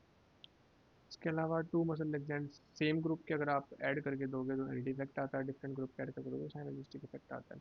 Factors prolonging neuromuscular blockade, neonates, old age, obesity, hepatic disease, ठीक है। नियोनेट्स और ओल्ड एज में भी क्या होता है कि एक्स्ट्रा सेंसर रिसेप्टर्स पाए जाते हैं, इसलिए इसका इफेक्ट बढ़ जाता है, ठीक है। ओबेसिटी में क्या होता है, एक्यूमुलेट हो जाता है इसके बाद प्रोडक्ट जाके, इसलिए ये मतलब इंक्रीज रहता है इनका इफेक्ट। और हेपेटिक पेशेंट्स में क्या होता है कि अगर आप डीएमआर दोगे, सक्सन वगैरह, तो सुडोकुलिन एस्ट्रेस नहीं बनेगा, तो इफेक्ट को प्रोलॉन्ग कर देता है ये, ठीक है। अगर आप वैक्यूरोनिन वगैरह दोगे जो कि लीवर में मेटाबोलाइज होते हैं, तो वो ढंग से मेटाबोलाइज हो नहीं पाएंगे, तो ये दोनों के लिए इफेक्ट करता है। रेनल डिजीज ओनली फॉर एनडीएमआर, ठीक है, क्योंकि हेपेटिक का तो कोई, हेपेटिक अगर ठीक है तो डीएमआर पे तो कोई इफेक्ट पड़ेगा ही नहीं ना, वो तो सुडोकुलिन एस्ट्रेस बन रहा है तो वो हटते जाएगा वहाँ से। इसके अलावा जो इंटरनेशनल एजेंट्स होते हैं उनके पास प्रॉपर्टी होती है मसल एक्जेंट की, मैक्सिमम प्रॉपर्टी देखी जाती है डेस्फ्लोरन के पास, फिर उसके बाद में सीवो, फिर आइसोफ्लोरन, फिर हेलोथेन। DSIH ये आपको याद रखना है, DSIH, DSIH, ठीक है। एंटीबायोटिक्स प्रोलॉन्ग करते हैं मसल एक्जेंट के इफेक्ट को, ठीक है, बहुत है इतना तो। इसके अलावा लोकल एनेस्थेटिक क्या करता है, इसको रिक्वायरमेंट कम कर देता है। हाइपोथर्मिया में क्या होता है, डिक्रीज मेटाबॉलिज्म, मेटाबॉलिज्म क्या होता है, कम हो जाता है इसका, ठीक है, मसल लग जाता है तो इसलिए इसका इफेक्ट प्रोलॉन्ग हो जाता है। हाइपोकैल्सीमिया अगर है, ये आपको याद रखने पड़ेंगे। Calcium is required for producing action potential, action of NDMR is enhanced. ठीक है, अगर कैल्शियम नहीं है, ठीक है, तो क्या होगा, एनडीएमआर का इफेक्ट बढ़ जाएगा, कॉन्ट्रैक्शन होंगे ही नहीं। हाइपोकेलेमिया है अगर किसी को, तो क्या होगा, ब्लॉक एनहेंस हो जाएगा। इसके बाद में क्या देखना है, ये छोड़ो। हाइपर मैग्नीशियम में प्रोलॉन्ग होगा, ये सारी याद करने पड़ेंगे। हाइपर मैग्नीशियम में इलेक्ट्रोलाइट जो इम्बैलेंस है जिसकी वजह से ये चेंजेस आ रहे हैं, ठीक है। कोलोनेस्टेरोल इनहिबिटर अगर आपने नियोस्टिक लिया तो इसका इफेक्ट बढ़ जाता है मसल लैग्जैंड का। इसके बाद में drugs which antagonise neuromuscular blockade, neuromuscular blockade को क्या करेंगे, एंटागोनाइज करेंगे, इफेक्ट को खत्म कर देते हैं। ये सारे मिलकर अगर आपने लिया तो इफेक्ट कम आता है। उसके बाद रिवर्सल पढ़ना है। रिवर्सल के दो तरह के होते हैं ठीक है। एक तो रूल ये होता है रिवर्सल का कि जब पेशेंट थोड़े बहुत स्पॉन्टेनियस एफर्ट्स दिखाने लग जाए तभी आपको रिवर्सल देना चाहिए, ठीक है, किताब के हिसाब से, और एक्चुअल में प्रैक्टिकल में भी ऐसा ही होता है, ठीक है। तो TO4 में एटलीस्ट एक ट्विच तो आनी ही चाहिए, तभी आप क्या कर सकते हो, उसको रिवर्सल दे सकते हो, आप तब तक वेट करो, ठीक है। तो रिवर्सल भी दो तरह के होते हैं, एक तो होता है एंटीकोलिनेस्टेरोल जिसमें नियोस्टिक में आता है, पैराडिस्टिक में आता है, और एक होता है एड्रोफोनियम, ये एक होता है फाइब्रोस्टिक में। तो ये चारों क्या करते हैं, एसिटाइलकोलिन का अमाउंट बढ़ा देते हैं, ठीक है। बढ़ाने से क्या होता है, कॉम्पिटिटिवली वो वैक्यूम में सबको हटा देते हैं, ठीक है।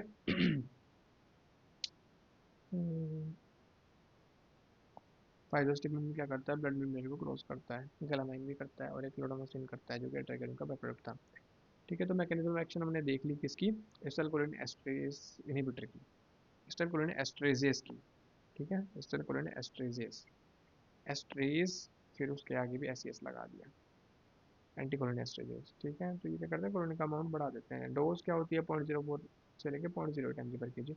नियोस्टिग्मिन के साथ में आपको ग्लाइकोपाइलेट देना पड़ता है, क्यों, क्योंकि नियोस्टिग्मिन क्या करता है, हमारे एंटी सॉरी जो सिक्रेशन होते हैं उनको बढ़ा देता है, ओरल सिक्रेशन वगैरह, जिसकी वजह से आगे जाके स्पाज्म हो सकता है, तो उसको प्रिवेंट करने के लिए साथ में देंगे एंटीकोलिनर्जिक ड्रग, जो कि कौन सा प्रेफर किया जाता है, ग्लाइकोपाइलेट, ग्लाइको प्रेफर किया जाता है नियोस्टिग्मिन के साथ में।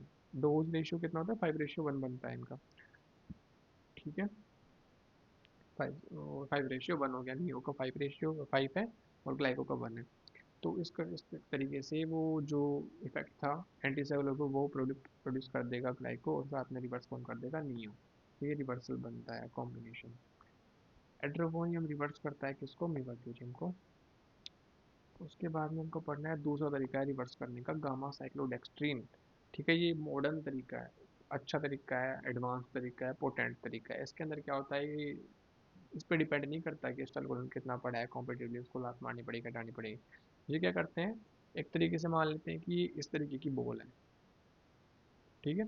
ये क्या करती हैं, मान लेते हैं कि ये ACH पे, सॉरी रिसेप्टर्स पे क्या हो रखा है, बाइंड हो रखे हैं वैक्यूरोनियम। तो ये क्या करेगा, कि इसको पकड़ लेगा, ऐसे बना लिया ये, यहाँ पे बैक को पकड़ लेगा, और ये बॉल पूरी बना के बॉडी से बाहर ले जाता है इसको, ठीक है, यानी कि कैप्चर कर लेता है ये, ठीक है, पावरफुल है ये, ठीक है। रिवर्सल ऑफ ब्लॉक विद कोलिनेस्टेज, अगर कोलिनेस्टेज से आप रिवर्सल करो तो 10 से 15 मिनट लगते हैं, पर अगर आप सुगमन एक्स से करोगे तो 2 से 3 मिनट में वापस आ जाता है। अच्छी बात इसके अंदर क्या है कि अगर आप इसके अंदर क्या हो रहा है कि स्पॉन्टेनियस मूवमेंट अगर आप नहीं दिख रहे हैं पेशेंट के, तो भी आप इसको दे सकते हो, ठीक है, तब भी इफेक्टिव है। 2-3 मिनट में क्या कर देता है, उठा लाता है उनको उसको। देर आर नो मस्कर्निक इफेक्ट्स, इसलिए आपको ग्लाइकोपाइलेट या फिर एट्रोपिन नहीं देना पड़ेगा साथ में इसके। डिसएडवांटेज, डिसएडवांटेज क्या है इसका, हाँ, कि कैन नॉट रिवर्स बेंजेन आइसोकिनोन, ठीक है, जैसे कि एट्राक्यूरियम से एट्राक्यूरियम, ये जब जो थे ना बीजेड क्यूज, जो कि इस समय रिलीज करवाते हैं, उनको रिवर्स नहीं कर सकता। तो ये सिर्फ किसी को कर सकता है, स्टेरॉयडल कंपाउंड्स को रिवर्स कर सकता है। कहाँ से एलिमिनेट होते हैं, अनचेंज्ड किडनी से एलिमिनेट होते हैं। मैंने आपकी बताई थी कि बॉल बनाई थी। अभी इसका एक फायदा हो रहा है कि जो बॉल है वो रिएक्ट भी नहीं करती बॉडी के अंदर, ये सीधा किडनी के बाहर फेंक देता है उसको, ऐसे कैसे ले जाके। उसके बाद में साइंस ऑफ एडिक्वेट रिवर्सल पढ़ने हैं। स्पॉन्टेनियसली पेशेंट आई ओपनिंग कर पा रहा है, रेगुलर रेस्पिरेशन ले पा रहा है, ली मूवमेंट्स कर पा रहा है, प्रोड्यूट ट्रंक कर, जीप को बाहर निकाल पा रहा है, अपर एयरवे रिफ्लेक्स उसके आ चुके हैं, कब कर पा रहा है, स्वेलो कर पा रहा है, सर उठा पा रहा है मोर देन 5 सेकंड्स। ये क्वेश्चन पहले आ चुका है, 2 बार क्वेश्चन आ चुका है मोर देन 5 सेकंड्स वाला क्लिनिकली, ठीक है। Sustain jaw clench is always preferred over tongue blade as a considered for best clinical sign. However, it is difficult to perform by patient. Therefore, still most widely used is clinical test is head lift. ठीक है, head lift को ज़्यादा prefer किया जाता है। 5 से नहीं ज़्यादा कर पा रहा है एडलिफ्ट, तो मतलब वो रिवर्स आ चुका है। TO4 की रेशियो से पता लगा सकते हैं, अगर 0.7 है तो मतलब क्या हो रहा है, रिकवरी हो रही है। पर अगर 0.9 से ज़्यादा अगर उसका स्कोर आ रहा है तो मतलब क्या है, डेफिनेटली उसकी रिकवरी हो चुकी है। ये क्वेश्चन पिछली बार भी आया था। एक ये लाइन हमको याद रखनी है कि general weakness is the considered as the most sensitive symptom of inadequate reversal. ठीक है, स्टार पॉइंट है हमारा, अच्छे से रिवर्स नहीं आया है। Common causes of inadequate reversal. ठीक है, तो तुम्हारा रिवर्सल क्या हुआ है, एडिक्वेट नहीं आ पाया, क्यों? क्योंकि एक तो कारण हो सकता है नियोस्टिमिन, इसका क्या होता है, सीलिंग इफेक्ट आ जाता है इसके अंदर, पहली बात। दूसरा, तुमने इन्वेस्टमेंट एजेंट्स चला रखे तो उसकी वजह से मसल एक्शन की प्रॉपर्टी पड़ी हुई थी। रीनल फेलियर है, हेपेटिक फेलियर है, हाइपोथर्मिया है, हाइपोथायराइडिज्म है, इलेक्ट्रोलाइट इम्बैलेंस हो रखा है, शॉक हो रखा है पेशेंट को, एसिड बेस एब्नॉर्मलिटीज, और या फिर न्यूरोमस्कुलर डिजीज है कोई। उसके बाद में पढ़ेंगे हम सेंट्रली एक्टिंग मसल रिलैक्सेंट, जिसमें क्या क्या आते हैं, डायजेपाम, बैक्लोफेन, डिमेजाइड, मेटल, ये सब भी बिना कुछ काम का नहीं आता है। यूज़ कहाँ करते हैं, मसल स्पाज्म टिटनेस में इनको यूज़ कर सकते हो। उसके बाद में ये जो आखिरी के जो पॉइंट्स हैं जो हाईलाइट करके दिए हुए हैं, ये हमको पढ़ लेने हैं बस। ठीक है। NDMR absolutely contraindicated in renal failure. Renal failure में कौन सा एब्सोल्युटली कॉन्ट्राइंडिकेटेड, गैलामाइन, डॉक्साइक्लोज़िन। NDMR relatively contraindicated in renal failure, vecuronium में देना चाहिए। ठीक है। NDMR safe in renal failure, safe है। एट्राक्यूरम से एट्राक्यूरम यूबाक्यूरियम, क्योंकि ये प्लाज्मा मेटाबोलाइज होते हैं। हेपेटिक फेलियर में से एट्रा से एट्रा प्लाज्मा मेटाबोलाइज होते हैं। बाइलरी ऑब्स्ट्रक्शन में यूज़ नहीं करना चाहिए वैक्यूरोनियम, नॉट वैक्यूरोनियम, क्यों? क्योंकि ये बाइलरी क्या करवाते हैं, वेजो कंस्ट्रक्शन करवाते हैं, बाइलरी कोलिक में वेजो कंस्ट्रक्शन करवाते हैं, तो उसकी वजह से पहले ही ब्लॉक था वो, तो ये यूज़ नहीं करना चाहिए। एनडीएमआर कॉन्ट्राइंडिकेटेड इन प्रेगनेंसी, गैलामाइन क्योंकि क्रॉस कर देता है। रैपिड सीक्वेंस इंटुबेशन के लिए कौन सा, सक्शनल कोलिन है, और एनडीएमआर कौन सा, रोक्यूरोनियम है। एनडीएमआर कोजिंग गैंग्लियन ब्लॉकेट कौन करवाता है, ट्यूबोकुरेन, मेटोकुरेन, एलोकुरेन, क्योंकि ये ब्रोंकोस्पाज्म वगैरह करवा रहे हैं, स्टैमिना रिलीज करवाता है इसलिए। NDMR causing vagal blockade, vagal blockade कौन करवाता है, gallamine, pancuronium, rocuronium. NDMR choice for cardiac patient, मैंने बता सकता है आपको, वैक्यूरोनियम। ठीक है, तो ये सारी प्रॉपर्टीज आप पेपर देख लेना। मैंने आपको बताया था पेंक्रोनियम क्या करता है, टैकीकार्डिया करवाता है। कार्डियोवास्कुलर स्टेबल कौन सा है, वैक्यूरोनियम में। एंटीमार चॉइस फॉर इंट्यूबेशन, इंट्यूबेशन के लिए कौन सा, रोक्यूरोनियम में। इंटेंस ब्रोंकोस्पाज्म कौन करवाता है, रोपारोक्यूनम करवाता है। मैक्सिमम स्टैमिना रिलीज कौन करवाता है, डी ट्यूबिकुलर करवाता है। इसके बाद में एट्राक्यूरियम ऑफ मॉडिफिकेशन होता है, लोडोंसिन रिलीज करता है, स्टैमिना रिलीज करता है। No histamine release, no laudanosine. ठीक है, सिस एट्राक्यूरियम ज़्यादा पोटेंट, 4 से 5 गुना पोटेंट होता है एट्राई कंपेयर में। मिवाक्यूरियम को डे के सर्जरी में प्रीफर किया जाता है, एजेंट ऑफ चॉइस है, और साथ ही में सूडोगोनल स्पेस से मेटाबोलाइज होता है। गैलामाइन क्रॉस कर देता है प्लेसेंटा बैरियर को। शॉर्टेस्ट एक्टिंग मसल लिगेंड कौन सा है, कंटेक्यूरियम। तो ये हमारा मसल एक्शन का चैप्टर कंप्लीट होता है यहाँ पे। उसके बाद पढ़ेंगे हम पेरियोपरेटिव कॉम्प्लिकेशंस ऑफ जनरल एनेस्थीसिया। यहाँ से भी अच्छे अच्छे क्वेश्चन बन जाते हैं। पेरियोपरेटिव का मतलब क्या है, intra operative plus post operative. Post operative में कितने देर तक हम उसको मानेंगे, अगर जब इसका ऑपरेट हो गया पेशेंट का, उसके 48 घंटे बाद तक हम पेरियोपरेटिव पीरियड को कंसिडर किया जाता है। ठीक है, उसके बाद में पेरियोपरेटिव पीरियड खत्म हो जाता है। मोस्ट एनेस्थेटिक जो कॉम्प्लिकेशंस आते हैं किस वजह से आते हैं, ह्यूमन एरर की वजह से आते हैं, कि गलत ड्रग दे दिया, या फिर एक्सपायर्ड ड्रग दे दिया, या फिर ज़्यादा अमाउंट में ड्रग दे दिया, डोजेज ठीक नहीं थी। ठीक है, सिरिंज, एक सिरिंज पे दूसरा ड्रग था तो गलती से दूसरा वाला दे दिया, क्योंकि लेबल्स नहीं होंगे, लेबल्स में चाहिए हैं, या फिर कुछ गलत लेबल लगाए हुए हैं। तो ह्यूमन एरर ये सब कुछ होते हैं। ठीक है, फ्लश करते करते गलती से ज़्यादा ड्रग दे दिया, ऐसा भी हो सकता है ना, तो ह्यूमन एरर की वजह से कॉम्प्लिकेशन बहुत ज़्यादा आते हैं। और यहाँ पे लिखा हुआ है कि जो मैक्सिमम कॉम्प्लिकेशंस होते हैं वो इंडक्शन एंड इमरजेंसी में, however maximum complication are reported in maintenance period. ठीक है, सबसे ज़्यादा किस में आते हैं, मेंटेनेंस पीरियड में आते हैं, क्योंकि वो बड़ा फेज है, इतने सारे ड्रग्स दे रहे हैं, उसका इफेक्ट मेंटेनेंस फेज में देखने को मिलता है, तो उसका इफेक्ट भी उसी पीरियड में आएगा ना, कॉम्प्लिकेशन भी उसी में आएंगी। उसके बाद में रेस्पिरेटरी कॉम्प्लिकेशन क्या क्या आ सकता है, हाइपोक्सिया हो सकता है पेशेंट को। ठीक है, हाइपोक्सिया क्यों हो सकता है, फेलियर टू इंटूबेट या फिर वेंटिलेट। ठीक है, तो आप फेल हो गए, इंटूबेट नहीं कर पाए, उस पेशेंट ने क्या कर लिया, एस्पिरेशन कर लिया गैस्ट्रिक कंटेंट को। या फिर क्या हो सकता है उस साथ में, हाइड्रोडायनेमिक्स ऑफ रिगर्गिटेशन। ठीक है, इंट्रागैस्ट्रिक प्रेशर नॉर्मली कितना होता है, 5-7 सेंटीमीटर एस होता है। और एक एलईएस होता है, लोअर इसोफेजियल स्फिंक्टर, वो क्या करता है, अपने टोन को मेंटेन रखता है, कॉन्ट्रैक्ट, ये जो हमारी गट है उसके अंदर ये स्फिंक्टर है, ये क्या खुद को टोन को बढ़ा के रखता है, यानी कि कॉन्ट्रैक्ट करके रखता है। तो ये हमारा नीचे क्या था, हमारा स्टोमक था, तो यहाँ सिक्रेशन ऊपर नहीं जा पाएगा, क्योंकि एज ए लॉफ्ट काम कर रहा है ये। ठीक है, वापस ऊपर नहीं आते ये अंदर जाने में। पर कभी कई बार क्या होता है, जो स्फिंक्टर ढंग से काम नहीं कर पाता, तो ये क्या करते हैं, सीधे ऊपर चल जाते हैं। ठीक है, तो इसकी वजह से एस्पिरेशन हो सकता है। कब काम नहीं करते ये, या तो आप रायल्स ट्यूब डाल रखे हो पेशेंट को, फीडिंग ट्यूब डाल रखे हो, तो क्या होता है, बीच में होल बन जाता है इसके, ओपनिंग बन जाती है। या फिर एक रीज़न हो सकता है कि इंट्रागैस्ट्रिक प्रेशर आपने बहुत ज़्यादा बढ़ा दिया, अगर 20 सेंटीमीटर एस्टो से ज़्यादा कर दिया तो एलईएस काम करना बंद कर देगा भाई। ठीक है, तो और 15 सेंटीमीटर एस्टो के बाद भी क्या करता है, रिगर्गिटेशन शुरू हो सकता है। तो नॉर्मली कितना रखना होता है, 5 to 7 मिनट्स पे, नॉर्मली इतना ही होता है। प्री डिस्पोजिंग फैक्टर क्या क्या होते हैं एस्पिरेशन के, कि या तो पेशेंट ने कुछ खाया हुआ है तो चांसेस ज़्यादा है एस्पिरेशन के। डिप्रेस लेवल ऑफ कॉन्शियसनेस, ठीक है, एलियस का टोन क्या है, डिक्रीज होता है तो। और या फिर एब्डोमिनल के अंदर कुछ ना कुछ भरा पड़ा है, ट्यूमर है, ओबेसिटी है, लेप्रोस्कोपी सर्जरीज हो गई, जिनकी वजह से क्या हो रहा है, एब्डोमिनल प्रेशर बढ़ रहा है। प्रेगनेंसी में भी ऐसा होता है, ज़्यादा प्रोन होता है एस्पिरेशन के लिए। हाइटस हर्निया हो गया, presence of nasogastric tube and dialysis का मैंने आपको बताया, ठीक है, वो ओपनिंग बना देता है उसके बीच में। इसके अलावा ये सारे हो गया। उसके बाद में ड्रग्स कौन कौन से हैं जो कि एस्पिरिन को प्रेफर कर, मतलब प्रेफर क्या बढ़ाते हैं चांसेस, एट्रोपिन और ग्लाइकोपाइलेट। क्यों, क्यों कर रहे हैं सही, ये आप थोड़ा सर्च करना है इसके बारे में। ओपियोइड्स नोज़ल वोमिटिंग क्रिएट करते हैं, थायपेंटोन नोज़ल वोमिटिंग करवाता है, सोडियम हाइड्रोक्साइड डोपामिन क्या करते हैं, ये भी बढ़ाते हैं, मतलब हेलोथेन भी क्या करवाता है, बढ़ाता है, गैंग्लियन ब्लॉकर भी बढ़ाते हैं। कंडीशंस डिलेइंग गैस्ट्रिक एपिटी, अब कुछ कुछ कंडीशंस होती है जिसके अंदर क्या होता है, पेट खाली नहीं होता। क्यों, डायबिटीज़ में हो सकता है, हाइपोथायराइडिज्म में मेटाबॉलिज्म नहीं हो रहा, नार्कोटिक्स हो गया, पेन हो गया, पेन में डायरेक्शन कहाँ होता है, कॉन्स्टिपेशन वगैरह सब कुछ होने लगता है, ठीक है, एंग्जाइटी में, ठीक है, खाली नहीं होता पेट, एंटीकोलिनर्जिक हो गई, ठीक है। एंटीकोलिनर्जिक में क्या क्या आता है हमारा, एट्रोपिन और ग्लाइकोपाइलेट, हमने देखा था वहाँ पे, ठीक है, तो उसमें खाना खाली नहीं होता।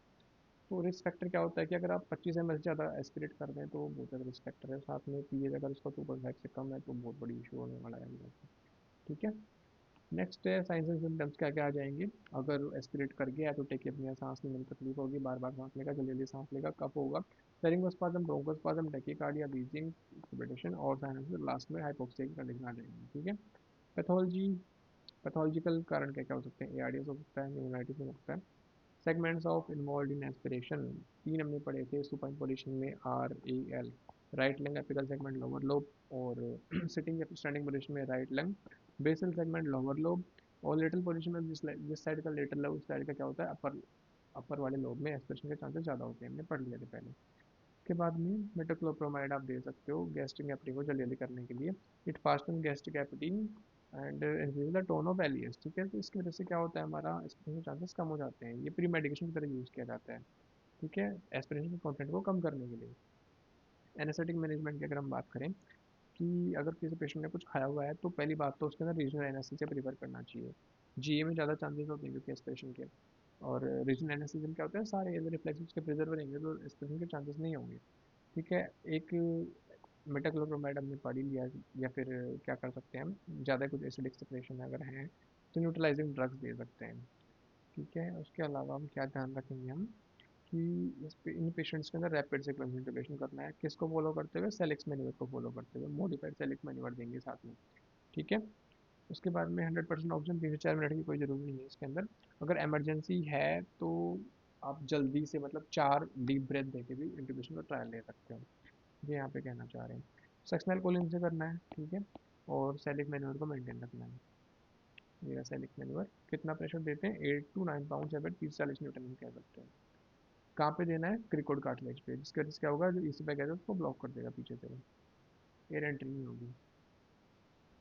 कब देना होता है मॉडिफाइड सेलिक मैन्यूवर के अकॉर्डिंग, क्या होता है, जब आप मास्क वेंटिलेट कर रहे हो तो तभी आप देना शुरू कर दोगे इसको। उसके बाद में ventilation with bag and mask कौन, एब्सोल्युटली कॉन्ट्राइंडिकेटेड, क्योंकि प्रेशर बढ़ जाता है, फिर इंट्राब्डोमिनल प्रेशर के चांसेस बढ़ जाते हैं। उसके बाद में मॉडिफाइड मैंने आपको बता दिया कि मास्क वेंटिलेशन के टाइम पे भी क्या करना है आपको, मास्क के टाइम पे भी क्या करना है कि कोई प्रेशर दे के रखना है, मॉडिफाइड हमारा तरीका है। उसके बाद में डिक्रीज इंस्पायर्ड कंसंट्रेशन, क्या कारण हो सकता है यहाँ पे हाइपोक्सिया का, और दूसरा कि आपकी जो इंस्पायर्ड कंसंट्रेशन थी वही कम हो गई है, ठीक है, तो इसलिए मैंडेटरी है ये कि वहाँ पे ऑक्सीजन सेंसर लगाया जाता है इंस्पिरेटरी लिम्ब पे, पता लगाने के लिए कि कितना ऑक्सीजन जा पा रहा है, कितना FiO2 जा पा रहा है। दूसरा कारण क्या हो सकता है, लीक हो सकता है कहीं पे, या फिर पेशेंट ने गलती से क्या कि ट्यूब को हिला लिया, ठीक है, पेशेंट अगर पूरा डेप्थ में नहीं है तो, या फिर हमसे ट्यूब माल पोजिशन हो गई, या फिर ट्यूब थोड़ी सी बाहर आ चुकी है, अंदर जा चुकी है, या फिर ट्यूब डिस्कनेक्ट हो चुकी है, सर्किट लीक हो चुका है, ये सारे कारण होते हैं जिनकी वजह से मतलब पहुंच नहीं पाता। हाइपोवेंटिलेशन भी वही है, ठीक है, कि पेशेंट के पास वेंटिलेशन पहुंच नहीं पा रहा है। उसके बाद में नेक्स्ट है वीक्यू मिसमैच आ गया। वीक्यू मिसमैच क्या होता है, किसी पेशेंट को क्या है, पहले से कोई पल्मोनरी डिजीज है, एटलेक्टिस है, पल्मोनरी एडिमा है, न्यूमोथोरेक्स है, पल्मोनरी एम्बोलिज्म है, एटलेक्टिस जिसमें तो सबसे मोस्ट कॉमन, सारी डिजीज के अंदर atelectasis is the most common post operative pulmonary complication माना जाता है, ठीक है। इन सब की वजह से क्या होता है, वीक्यू मिसमैच आता है, वीक्यू मिसमैच आता है तो परफ्यूजन और वेंटिलेशन में डिफरेंस आने लग जाता है। उसके बाद में अपर एयरवे ऑब्स्ट्रक्शन हो सकता है, टंग फॉलो हो गई है, सिक्रेशंस आ गए हैं, लेरिंगोस्पाज्म हो गया है, ब्रोंकोस्पाज्म हो गया है। लेरिंगोस्पाज्म और ब्रोंकोस्पाज्म का ट्रीटमेंट क्या होता है, इमीडिएट ट्रीटमेंट कि पहली बात तो आप उसको आईपीपीवी मेंटेन रखो, intermediate positive pressure ventilation maintain रखोगे। उसके बाद में क्या करना है, if not relieved with bag and mask ventilation small dose of succinyl choline आप दे दोगे। लेरिंगोस्पाज्म की कंडीशन में क्या करना पड़ता है, सक्शनल कोलिन दे दो। क्या डोज होती है, 0.1 mg पर की डोज होती है लेरिंगोस्पाज्म को प्रिवेंट करने के लिए, ट्रीट करने के लिए। नॉर्मली कितना, 25 to 50 mg दोगे। या फिर आप साथ में क्या दे सकते हो, लॉक्सिगार्ड भी दे सकते हो। उसके बाद में सिक्रेशन जो भी है उनको रिमूव कर दो। अगर किसी पेशेंट को ब्रोंकोस्पाज्म है तो क्या करोगे आप, तो आप डेप्थ ऑफ एनेस्थीसिया बढ़ा दो। प्रोपोफॉल दे सकते हो, इनहेलेशन एजेंट दे सकते हो, सिवोफ्लोरिन। तो इस वजह से क्या होता है, ब्रोंकोस्पाज्म क्या होता है, ट्रीट हो जाता है। सिवोफ्लोरिन क्यों दे रहे हैं, क्योंकि पोटेंट ब्रोंकोडायलेटर डायलेशन कर देता है। इसके अलावा आप साथ में इपराट्रोपियम या फिर ब्रोंकोडायलेटर भी यूज कर सकते हो साथ में, जो भी है।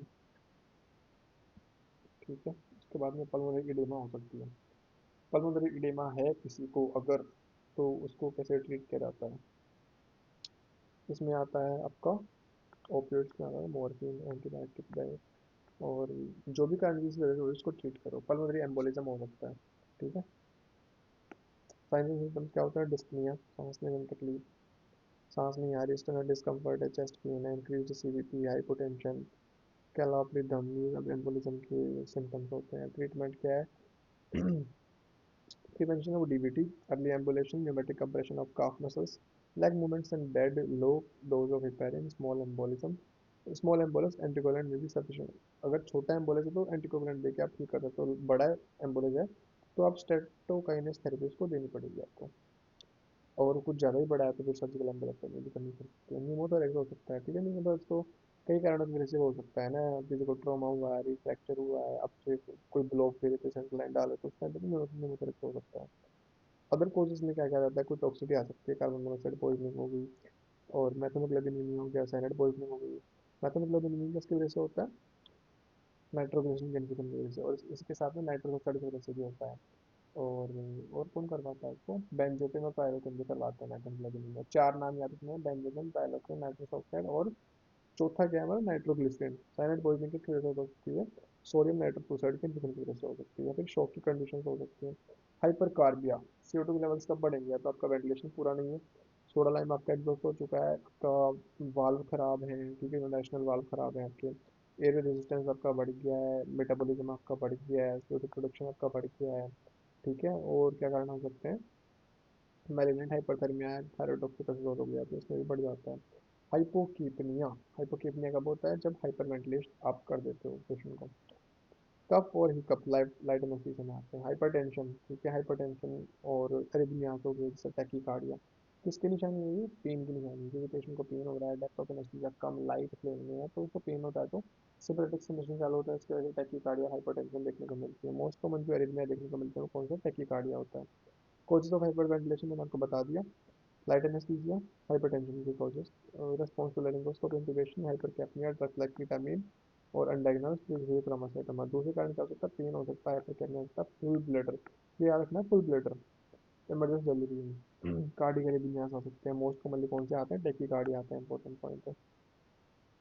और कारण क्या है इसका, इनएडिक्वेट डेप्थ ऑफ एनेस्थीसिया।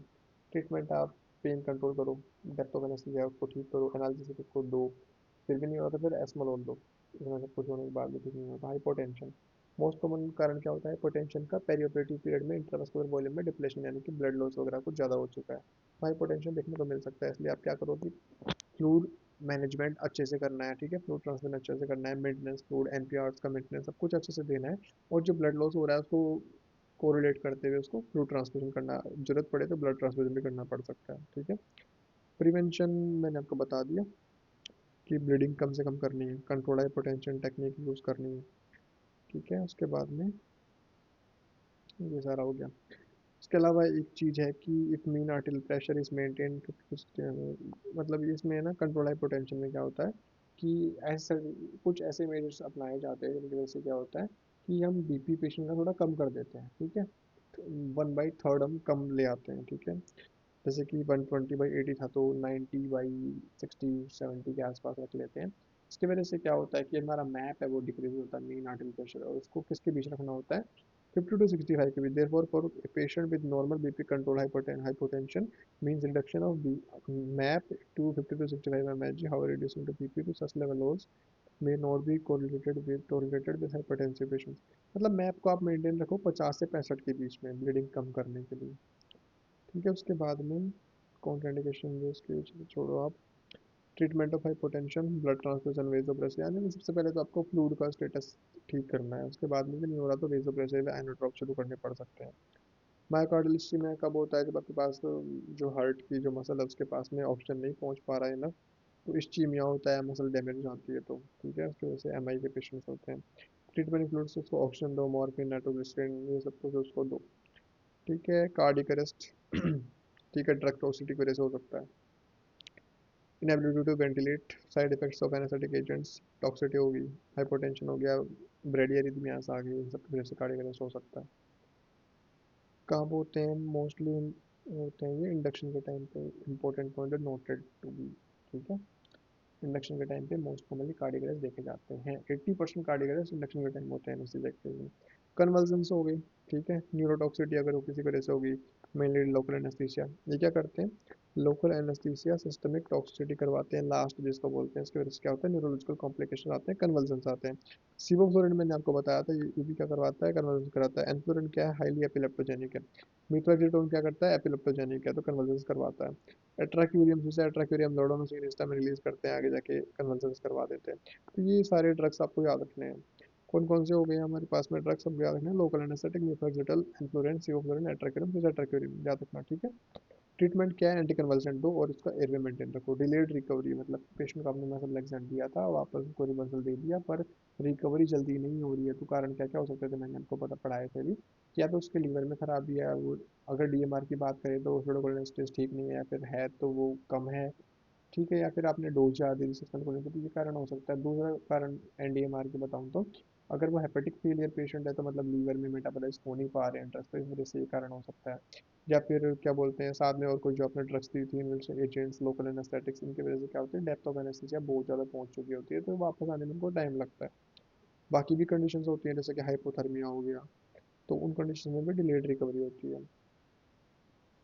उसके बाद में एमनेसिया, ये ठीक है, एजिटेशन डिलीरियम, ठीक है। ये सब कब देखने को मिलता है? ड्रग्स कुछ कुछ होते हैं इनके अंदर देखने को मिलता है। एक सबसे इंपॉर्टेंट लाइन ये है, the causes of agitation, common causes of agitation are pain and full bladder. Emergence excitement is the transient convergence strategy used छोड़ो उसको। कीटामीन करवाता है, इतना याद रखना है, डेलिरियम के केस। ठीक है, पोस्ट ऑपरेटिव कोग्निटिक, रहने दो इसको, ये भी रहने दो, ये भी रहने दो। ये क्रिमिनल पॉलिसी कौन करवाता है? ट्राइलिन। मेनली कौन सी? क्रिमिनल फिफ्थ और सेवन्थ, याद रखनी है, क्वेश्चन पहले आ चुका है। एक्स्ट्रा पिरामिडल साइड इफेक्ट्स कौन करवाता है? न्यूरोलेप्ट एनाल्जेसिया, ड्रोपेराडोल प्लस फेंटानिल 50 रेशियो 1 में पाया जा रहा था। पेरिफेरल न्यूरोपैथी, ठीक है, ये नर्व डैमेज है पोजिशनिंग की वजह से, most commonly ulnar nerve damage होती है। क्वेश्चन पिछली बार आया सीआरई में। अगर फर्स्ट नंबर पे अल्नार नर्व है, दूसरे नंबर पे ब्रेकियल प्लेक्सस है। अगर बात करें लिथोटमी पोजीशन की, तो मोस्ट कॉमन नर्व कौन सी डैमेज होती है? कॉमन पेरोनियल नर्व, याद रखना, ये भी क्वेश्चन पिछली बार सीआरई में आ चुका है। ठीक है, रीजनल एनेस्थीसिया की बात करें तो lumbosacral nerve roots are most commonly involved in nerves followed by spinal cord injury, ये भी आपको याद रखना है। पोजिशनिंग वाइज देखेंगे तो अल्नार नर्व, दूसरे नंबर पे ब्रेकियल प्लेक्सस, और अगर देखिए हम किसके अकॉर्डिंग रीजनल एनेस्थीसिया, तो लंबोसेक्युलर नर्व रूट्स, और उसके बाद में दूसरे नंबर को स्पाइनल कॉर्ड इंजरी। कोजेस क्या क्या हो सकते हैं? पोजीशन ठीक नहीं बनाई आपने, इंजेक्शन सही जगह पे नहीं दिया, नर्व के अंदर हिट कर गया, हाइपोटेंशन की वजह से नर्व इश्चीमिया हो गया, डायरेक्ट न्यूरोटॉक्सिसिटी, लोकल एनेस्थेटिक हो गई, ये सारे कारण हो सकते हैं। टोर्निकेट आपने ज़्यादा देर तक बांध दिया। टोर्निकेट के भी रूल्स होते हैं, जितना आपका सिस्टोलिक बीपी है, मान लेते हैं 140/90 आ रहा है आपका बीपी, तो 140 प्लस 100 कर दो मैक्सिमम, यानी कि 240 आपको मैक्सिमम टोर्निकेट का प्रेशर रखना है। ठीक है, मैक्सिमम 100 प्लस कर दो आप, 250 से ऊपर आपको नहीं जाना है, इतना ध्यान रखना है आपको। पैर में अगर बांध रहे हैं, पैर में थोड़ा बीपी हाईएस्ट होता है, 180 के आसपास मान लेते हैं पैर में बीपी है, अगर 180/110 मानते हैं, तो इसमें क्या करना है? 180 प्लस 100, 280 मैक्सिमम। पैरों के अंदर बात करें तो मैक्सिमम 300, हाथों में बात करें तो मैक्सिमम 250। और जो टोर्निकेट का ड्यूरेशन होता है वो 2 घंटे से ज़्यादा नहीं रखना है हमको। ठीक है, वरना तो क्या होगा? स्टीमिया हो जाएगा, नेक्रोसिस हो सकता है टिश्यू के अंदर जाके आगे। नोजिया वोमिटिंग कौन कौन करवाता है? आपको अच्छे से याद रखना है ये सारी चीज़ें। तो नोजिया वोमिटिंग कौन कौन करवाता है? ओपियोइड्स करवाते हैं, इनलेस एजेंट्स में कौन करवाता है, नाइट्रस करवाता है, ईथर करवाता है। और इंडक्शन एजेंट्स में कौन करवाता है, इटोमिनेट करवाता है। कौन कौन से फैक्टर होते हैं जो वोमिटिंग को बढ़ाते हैं, फीमेल जेंडर पे ज़्यादा अफेक्टिव होता है। जी में ज़्यादा चांसेस होते हैं वोमिटिंग के as compare to regional anaesthesia, क्योंकि इसमें मोस्ट कॉमन रीजन कौन सा माना जाता है, ओपियोइड्स को माना जाता है, स्टार पॉइंट। ठीक है, ऑप्शन दे देगा most common reason for opioids, most common reason for nausea vomiting in general anaesthesia, option में आ जाएंगे opioids, induction agent, induction agents, muscle relaxant. तो क्या आएगा आपका आंसर, ओपियोइड आएगा। टाइप ऑफ सर्जरी, कोई मतलब बहुत ज़्यादा सेंसिटिव पार्ट के अगर ऑपरेट होना है तो वहाँ पे नोजिया वोमिटिंग के चांसेस ज़्यादा होते हैं, जैसे कि मिडल ईयर सर्जरीज हो गई, स्ट्रेबिस्मस सर्जरी हो गई, लेप्रोस्कोपी हो गई, इन सब में क्या होता है, चांसेस ज़्यादा होते हैं। यंग एज में ज़्यादा चांसेस होते हैं। नॉन स्मोकर यानी कि जो बीड़ी सिगरेट पीते हैं उनमें क्या होता है, अनआइडेंटिफाइड ये स्टडी है, पर ऐसा होता है कि जो स्मोकर्स होते हैं उनके अंदर नोज़ल वेटिंग के चांसेस कम होते हैं as compare to non smokers. ठीक है, ट्रीटमेंट क्या है, आपको सेरोटोनिन एंटागोनिस्ट देना है यानी कि ऑन्डनसिट्रोन या फिर ग्रेंडस्टोन देना है। Drug of choice for treatment as well as prophylaxis for PONV कौन है, ऑन्डनसिट्रोन, सेरोटोनिन एंटागोनिस्ट। मेटाक्लोप्रोमाइड दे सकते हो, antiemetic, it is preferred antiemetic for the condition associated with high incidence of aspiration, क्योंकि पेट खाली करवा देगा। डेक्सामेथासोन के पास भी प्रॉपर्टी होती है, ठीक है, एंटीमेटिक की। एंटीप्रिटेंट छोड़ दो, ये भी छोड़ दो, डोपेडोल भी छोड़ दो। ठीक है, renal complications, hepatic complication, renal complication कौन करवाता है, मेथोक्सोलिन डैमेज करता है रीनल को। हेपेटोटॉक्सिक हाइलोजन क्या करता है, हेपेटिक को डैमेज करता है। ठीक है, अभी क्या लिखा हुआ है, second most common complication after nausea vomiting in the post operative period. ये बात आपको याद रखनी है कि PONV पोस्ट ऑपरेटिव पीरियड में मोस्ट कॉमन कॉम्प्लिकेशन पहले नंबर पे, दूसरे नंबर पे होता है हमारा पेन। क्या होता है हमारा पेन, ये याद रखना है, स्टार पॉइंट। इसके बाद में हाइपोथर्मिया शिवरिंग कौन करवाता है, हैलोजन करवाता है, हमको पता है, हैलोजन करवाता है। और इसमें ऑक्सीजन की कंजप्शन की जो रिक्वायरमेंट है वो 200% 2 टाइम्स बढ़ जाती है, याद रखना है हमको। प्रिवेंट करने के लिए पहला ड्रग ऑफ चॉइस पैथिडीन है, दूसरा ट्रामाडोल है। इसके बाद हाइपोथर्मिया अगर हो गया तो क्या करना है।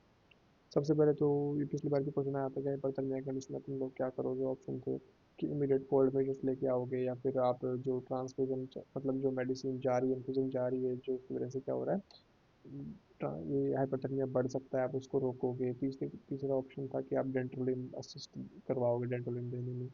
तो सही आंसर उसका जाएगा कि आप पहले तो क्या करोगे, इनहिबिट करोगे यानी रोकोगे उनके जो ऐसी मेडिसिन का इन्फ्यूजन जिनकी वजह से क्या हो रहा है कि आपका टेम्परेचर बढ़ रहा है। ठीक है, drugs induced like are atropine, pethidine, M A O inhibitor, tricyclics, ये क्या करते हैं, ये बढ़ाते हैं। ठीक है, इनको नहीं देना उस टाइम पे। उसके बाद में मैरिनेट हाइपरथर्मिया कैसे डिस्क्राइब करते हैं इसको, rapid rise in temperature as high as 1 degree Celsius in 1 minute. Ryanodine receptor पे काम करना, राइनोड रिसेप्टर पे टेम्परेचर रेगुलेशन होता है, पर ये ढंग से काम करना जब बंद कर देते हैं तो मैलिग्नेंट हाइपरथर्मिया होता है, विद इसका सिमुलेशन करना। ठीक है, इसके बाद में जो पेशेंट्स पहले से हिस्ट्री होती है मैलिग्नेंट हाइपरथर्मिया के, वो मोर प्रोन होते हैं उनके लिए। इसके बाद में पॉजिटिव एजेंट्स क्या क्या हो सकते हैं उसके, मैलिग्नेंट हाइपरथर्मिया के साथ कोलिन होता है, हाइपरथर्मिया करवाता है। हेलोथेन हो सकता है क्योंकि हेलोथेन क्या कर रहा था, शिवरिंग करवा रहा था। बाकी के एजेंट्स भी होते हैं पर मोस्ट कॉमनली हेलोथेन है उसके अंदर। बाकी एजेंट्स एमियो इनहिबिटर्स हो गए, फिनोसाइलिन्स हो गया, ये सब क्या करवाते हैं, हीट को बढ़ाते हैं हमारी बॉडी में। के बाद में clinical features, due to increase in muscle metabolism activity hyperthermia, इसमें क्या आपको देखने को मिलता है, ATCO2 क्या होती है, वो ज़्यादा होती है। Rapid increase in ATCO2 most sensitive early sign of malignant hyperthermia, ये क्वेश्चन आ सकता है, अभी तक आया नहीं है। ठीक है, rapid increase in end tidal CO2 is the most sensitive early sign of malignant hyperthermia. उसके बाद में दूसरा साइन क्या होता है, मेटाबॉलिक एसिडोसिस हो सकता है। मोहटरस पास में क्या होता है, ये इसका अर्ली साइन है, इसको प्रीकर्सर फॉर्म बोल सकते हैं मैलिग्नेंट हाइपरथर्मिया का। Hyperkalaemia, muscle rigidity, increase creatine phosphate, increase myoglobin, myoglobin, ये साइन होते हैं इसके। रिनल फेलियर हो जाएगा, डेथ भी हो सकती है हाइपरकेलेमिया की वजह से, वेंट्रिकुलर फिब्रिलेशन होता है, the most common cause of death in malignant. ये क्वेश्चन भी नहीं याद रखिए, आ सकता है। ठीक है, क्योंकि टेम्परेचर रेगुलेशन से भी क्वेश्चन बनते हैं, एक दो क्वेश्चन तो आते हैं, हर बार आते ही आते हैं। तो इस बार के जो क्वेश्चन प्रिडिक्ट हो सकते हैं, तो एक ये हो सकता है और एक ये वाला हो सकता है। ठीक है, ये दो क्वेश्चन अभी तक आए नहीं है, तो आ सकते हैं। वेंट्रिकुलर फिब्रिलेशन याद रखना है। एक कोई मैंने इसमें एजेंट भी था जिसकी वजह से क्या होता है वेंटिलेशन वेंटिलेशन आ रहे थे, वो कौन सा था? वो था हमारा क्लोरोफॉर्म। उसके बाद में हमको याद रखना है इसका ट्रीटमेंट। डेंटोलिन मैंने आपको बताया था 2 mg पर के जी इसकी डोज होती है एवरी 5 मिनट, 2 ए मैक्सिमम 10 mg पर के जी। ठीक है, शुड भी coming 1 mg per K G every 6 hours for next 24 hours, chances of 50%। ठीक है, ये हो ही गया। जनरल मेजर्स क्या करना है? सबसे पहले क्या करना है, तो स्टॉप द ट्रिगरिंग एजेंट्स, ये उसका आंसर जाना था उस टाइम पे। And immediately and change the circuit as resident use में रह सकता है। ठीक है, हाइपर वेंटिलेट करो पेशेंट को, कोल्ड टेम्परेचर वाले मेजर्स लेके आओ, एसिडोसिस को करेक्ट करो। Because ventilation is the most common cause of death, therefore correction of hyperkalaemia should be done on priority. Hyperkalaemia को पहले ट्रीट करना है क्योंकि वेंटिलेशन हो सकता है आगे जाके। इसके अलावा देयरफॉर कार्डिक आउटपुट, ये सॉरी यूरिन आउटपुट मेंटेन रखनी है। पहले से पता लगाया जा सकता है किसी को मेलेनिक हाइपरथर्मिया हो सकता है, कैसे? साइटोकाइनिन के लेवल्स को देख के पता लगाया जाता है, ब्लड क्रिएटिनिन काइनेस लेवल्स को देख के पता लगाया जाता है। कौन सा टेस्ट है? ये भी एक प्रिडिक्टेबल क्वेश्चन है, ये भी आ सकता है, अभी तक आया नहीं है। ब्लड क्रिएटिनिन काइनेस लेवल्स को देख के पता लगाया जा सकता है। इसके बाद में anaesthesia for patient susceptible to hyperthermia, propofol choose किया जाता है, हम पढ़ भी चुके हैं हम। ठीक है, बाकी आप यूज़ कर सकते हो उनमें, बाकी प्रोपोफोल को प्रेफर किया जाता है। इसके अलावा डिफरेंशियल डायग्नोसिस में मैंने हाइपरथर्मिया, ये सब छोड़ो आप। ये नहीं, एनाफिलेक्टिक रिएक्शंस, इसमें क्वेश्चन बन सकता है कि ये भी अभी तक आया नहीं है। मोस्ट कॉमन जो कॉम्प्लिकेशन आता है वो सबसे पहले नंबर पे एंटीबायोटिक, दूसरे नंबर पे होता है हमारा लेटेक्स एलर्जी, तीसरे नंबर पे होता है हमारा मसल एक्जेंट। अजय यादव की 6th एडिशन में मसल एक्जेंट को फर्स्ट पे दे रखा है, पर 7th एडिशन में चेंज हो गया, तो इसी के अकॉर्डिंग चलना है। मोस्ट कॉमन क्या होता है, कोर्स क्या होता है एनाफिलेक्सिस का? पहले नंबर पे एंटीबायोटिक, फिर लेटेक्स एलर्जी, फिर मसल एक्जेशन होता है। साइन क्या होते हैं इसके एनाफिलेक्टिक रिएक्शन के? टैकीकार्डिया होगा, हाइपोटेंशन होगा। ठीक है, एनाफिलेक्टिक रिएक्शंस का याद रखना है, टैकीकार्डिया हाइपोटेंशन, इसमें गलती नहीं करनी, टैकीकार्डिया हाइपोटेंशन नहीं करना है इसके अंदर, टैकीकार्डिया हाइपोटेंशन होता है। टैकीकार्डिया क्यों हो रहा है? कंपनसेट करने के लिए हो रहा है। रैश होते हैं, एंजियोडेमा होता है, लेरिंगोस्पाज्म हो सकता है, ब्रोंकोस्पाज्म हो सकता है। ट्रीटमेंट क्या है? एयरवे ठीक करो, पहली बात तो। उसके बाद में एडीआर दे सकते हो आप, एडीआर को मेन से ट्रीटमेंट माना जाता है, 0.5 से 1 mg, 1:10,000 intramuscular. In life-threatening condition, 1:10,000 ml can be given by intravenous route in doses of 1 mic per kg to a maximum of 1 mg। ठीक है, मैक्सिमम आप दे सकते हो 1 mg, और बाकी जो डोज देते हैं कितनी, 1 mics पर kg। इसके बाद में क्या करना है, स्टेरॉइड्स में हार्ड स्टेमिना का कमी, ठीक है छोड़ो।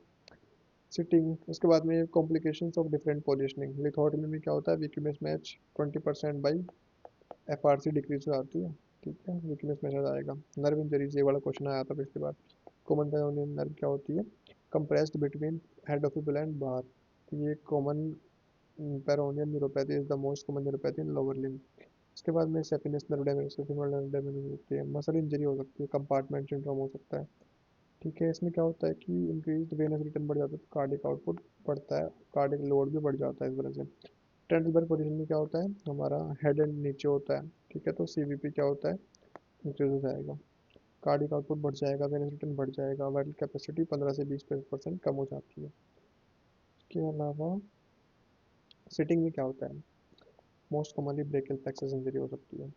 ठीक है, और वेनस एयर एम्बोलिज्म के चांसेस मोस्ट कॉमनली किस में रहते हैं, सिटिंग में रहते हैं, दूसरे नंबर पे स्टैंडिंग में भी रहते हैं।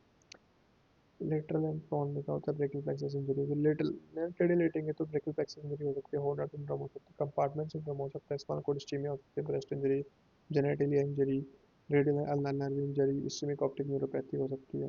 अल्नर नर्व को मोस्ट कॉमनली क्यों माना जाता है कि नर्व डैमेज के चांस ज़्यादा क्यों होते हैं, क्योंकि सुपरफिशियल नर्व होती है।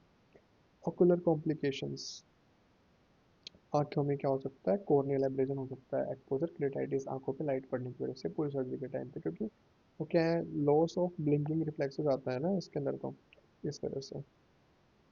इस्चेमिक ऑप्टिक न्यूरोपैथी में क्या, फायर से इलेक्ट्रोड। इग्निशन सोर्सेज क्या होते हैं हमारे, कोटरी मोस्ट कॉमनली यूज मानी जाती है। इसके अलावा लेजर हो गया, इलेक्ट्रिक स्पार्क हो गया, स्टैटिक इलेक्ट्रिसिटी हो गई। इसलिए एंटीस्टैटिक बनाने के लिए कार्बन ऐड किया जाता है एनेस्थेटिक इक्विपमेंट्स के अंदर। फ्यूल में क्या क्या आ गया, फ्यूल में कोई मतलब जो भी जलने के लिए मटेरियल होगा। सिलिकॉन क्या होता है, मोस्ट रेजिस्टेंट होता है फायर के लिए। और पीवीसी क्या होता है सबसे, तो हम ऑर्डर देख लेते हैं एक बार। सिलिकॉन में चांसेस सबसे कम है फायर होने के, उसके बाद में पीवीसी में है कम, उसके बाद में सबसे ज़्यादा चांसेस किसके होते हैं, red rubber. Red rubber are more most vulnerable for chances of fire then P V C and then वो सिलिकॉन। सिलिकॉन मोस्ट रेजिस्टेंट, आग लगने के चांसेस सबसे कम है उसके अंदर। ऑक्सीडाइजर ऑक्सीजन और नाइट्रस दोनों है। जेनोन अगर यूज़ करते तो वो सपोर्ट नहीं करती फायर को, ठीक है। इन्फ्लामेबल एजेंट्स ईथर और साइक्लोप्रोपेन होता है, ये हमने पढ़ लिया। प्रिकॉशंस टू बीट बर्न के साथ इसको प्रिकॉशंस क्या है, अर्थिंग ग्राउंडिंग होनी चाहिए। जो ग्राउंडिंग पेशेंट की जो प्लेट होती है वो डाया करने वाली, वो मोटी वाली मसल पर लगनी चाहिए, मसल मास पे। ठीक है, ग्लूटियस मसल को चूज किया जाता है मोस्ट कॉमनली। लेजर सर्जरी में क्या प्रिकॉशंस लेने हैं कि जो कफ है उसको कवर करना है किससे, एल्यूमिनियम से या फिर कवर टेप, टेप से कवर करना है। साथ में एयर की जगह उसके अंदर क्या फिल करना है, उसके अंदर लिक्विड फिल करना होता है, डिस्टिल वाटर फिल करना है कफ के अंदर, ये लिखा हुआ है वाटर से, ठीक है। लेजर प्रोटेक्टिव ग्लासेस पहनने होते हैं उनको। इसके अलावा ये कुछ और लेबलिंग हमने करनी होती है, ये तो बेसिक बेसिक चीज़ें हैं। ऑक्यूपेशनल हैजार्ड्स, इन्फेक्टियस या HIV hepatitis B C D ये सब हो सकते हैं, बी और सी सॉरी डी नहीं होता। मैंडेटरी मॉनिटरिंग में क्या क्या आता है, SpO2, ठीक है। और कार्डियोवास्कुलर में क्या आता है, ECG, NIBP। कॉन्शियसनेस लेवल हर 15 मिनट में चेक करने होते हैं। बाकी की जो मॉनिटर्स हैं जैसे कि SpO2, respiratory rate, are regularly check होते हैं। NIBP 5 मिनट मैक्सिमम कर सकते हो आप टाइम इंटरवल। कॉन्शियसनेस को आप 15 मिनट में चेक करोगे, ठीक है। बाकी की जो मॉनिटरिंग होती है, यूरिन आउटपुट हो गया, ठीक है, पेन असेसमेंट हो गया, नोज वोमिटिंग हो गया, वो हर 15 मिनट में, यानी क्लिनिकल मॉनिटरिंग हर 15 मिनट में करनी होती है। इंपॉर्टेंट है, ये भी अब तक आया नहीं, आ सकता है। क्लिनिकल मॉनिटरिंग मोर देन 5 मिनट्स आपको नहीं जाना है, नॉन क्लिनिकल में आप जा सकते हो 15 मिनट तक मैक्सिमम, ठीक है। डिस्चार्ज क्राइटेरिया होता है एक पैड्स स्कोर, ठीक है, या फिर इसको पोस्ट एनेस्थीसिया डिस्चार्ज स्कोर बोल देंगे या फिर इसको ऑलरेडी स्कोर बोल देंगे। मैक्सिमम ये 10 तक जाता है, मिनिमम ये 0 होता है, ठीक है। तो 9-10 तक पहुंच गया, मतलब कि अजय यादव के हिसाब से 10 तक होना चाहिए इसको करने के लिए, ठीक है, डिस्चार्ज करने के लिए। ऑक्सीजनेशन देखने, इसमें आपको क्या क्या देखना होता है, are respiration, oxygenation, circulation, circulation और कॉन्शियसनेस, अवेक है कि नहीं पेशेंट, ROCC, और एक और होता है एक्टिविटी, ROCC है रोका, ठीक है, ROCC respiration, oxygenation, consciousness, circulation और एक्टिविटी, रिस्पॉन्ड कर रहा है कि नहीं कर रहा। तो ये फैक्टर्स देखने होते हैं, ठीक है। ये आप टेबल याद कर लेना, देख लेना मतलब कितने का कितना स्कोर मिलता है, ठीक है। तो ये हमारा ये चैप्टर कंप्लीट हो गया। रीजनल एनालिसिस में लोकल एनालिसिस मैंने पहले पढ़ा रखा है नोट्स के फॉर्म में, पहले आप वो देख सकते हो वीडियो। PN भी मैंने पढ़ा रखा है, ये री वाला मैंने पढ़ा रखा है, इसके मैंने MCQs भी करवा रखे हैं, ऑलमोस्ट 100+ MCQs करवा रखे हैं पहले। तो आप देख लेना, मतलब 17 चैप्टर तक हमारा कंप्लीट हो चुका है। इसके बाद लास्ट हमारा CPR बचता है, ICU मैनेजमेंट बचता है। तो मैं कोशिश करूंगा जहाँ तक बनाने की, कल तक हो जाएगा तो, वरना आप एक बार उसकी रीडिंग मार लेना। और जो मैं आपको की पॉइंट्स बता देता हूँ कि क्या क्या मेन अब ध्यान देना है। जो मैंने आपको चैप्टर्स बताया है इनका ऊपर ऊपर से जल्दी जल्दी रिवीजन करना है, ठीक है। खुद से भी एक बार रिवीजन कर लेना, ज़्यादा टाइम नहीं लगेगा वीडियो देखने के बाद में। उसके अलावा मेन फोकस आपको रखना है समरी पे, जो चैप्टर्स के लास्ट में समरी है। अगर आपसे चैप्टर पूरे नहीं पढ़े जा रहे हैं तो कम से कम आप समरी पूरी अच्छे से याद कर लो, ठीक है। 1 to 17 लास्ट के दो चैप्टर, 2 चैप्टर्स लास्ट वाले जिसको क्या, ठीक है। इसके अलावा फिर आपको फोकस पूरा जनरल पे पढ़ के देना है। कंप्यूटर आप देंगे, इंग्लिश और रीजनिंग, ये तीनों आप अच्छे से कर लें। GK में 5-6 क्वेश्चन आएंगे, दो तो दो हो ही जाएंगे आपके, ठीक है। उसके अंदर भी तो ऑलमोस्ट आपको 70 तो नहीं है, मतलब सेफ मान सकते हैं आप 400 में से 280 मार्क्स तक आपके आते हैं तो आप 100% सेफ स्कोर है ये वाला कम। बाकी इस बार कट ऑफ थोड़ी कम गई थी, 250 के आसपास गई थी, पर आपको 280 तक तो लाने हैं, ठीक है। So thank you for watching this video, all the best for your exam.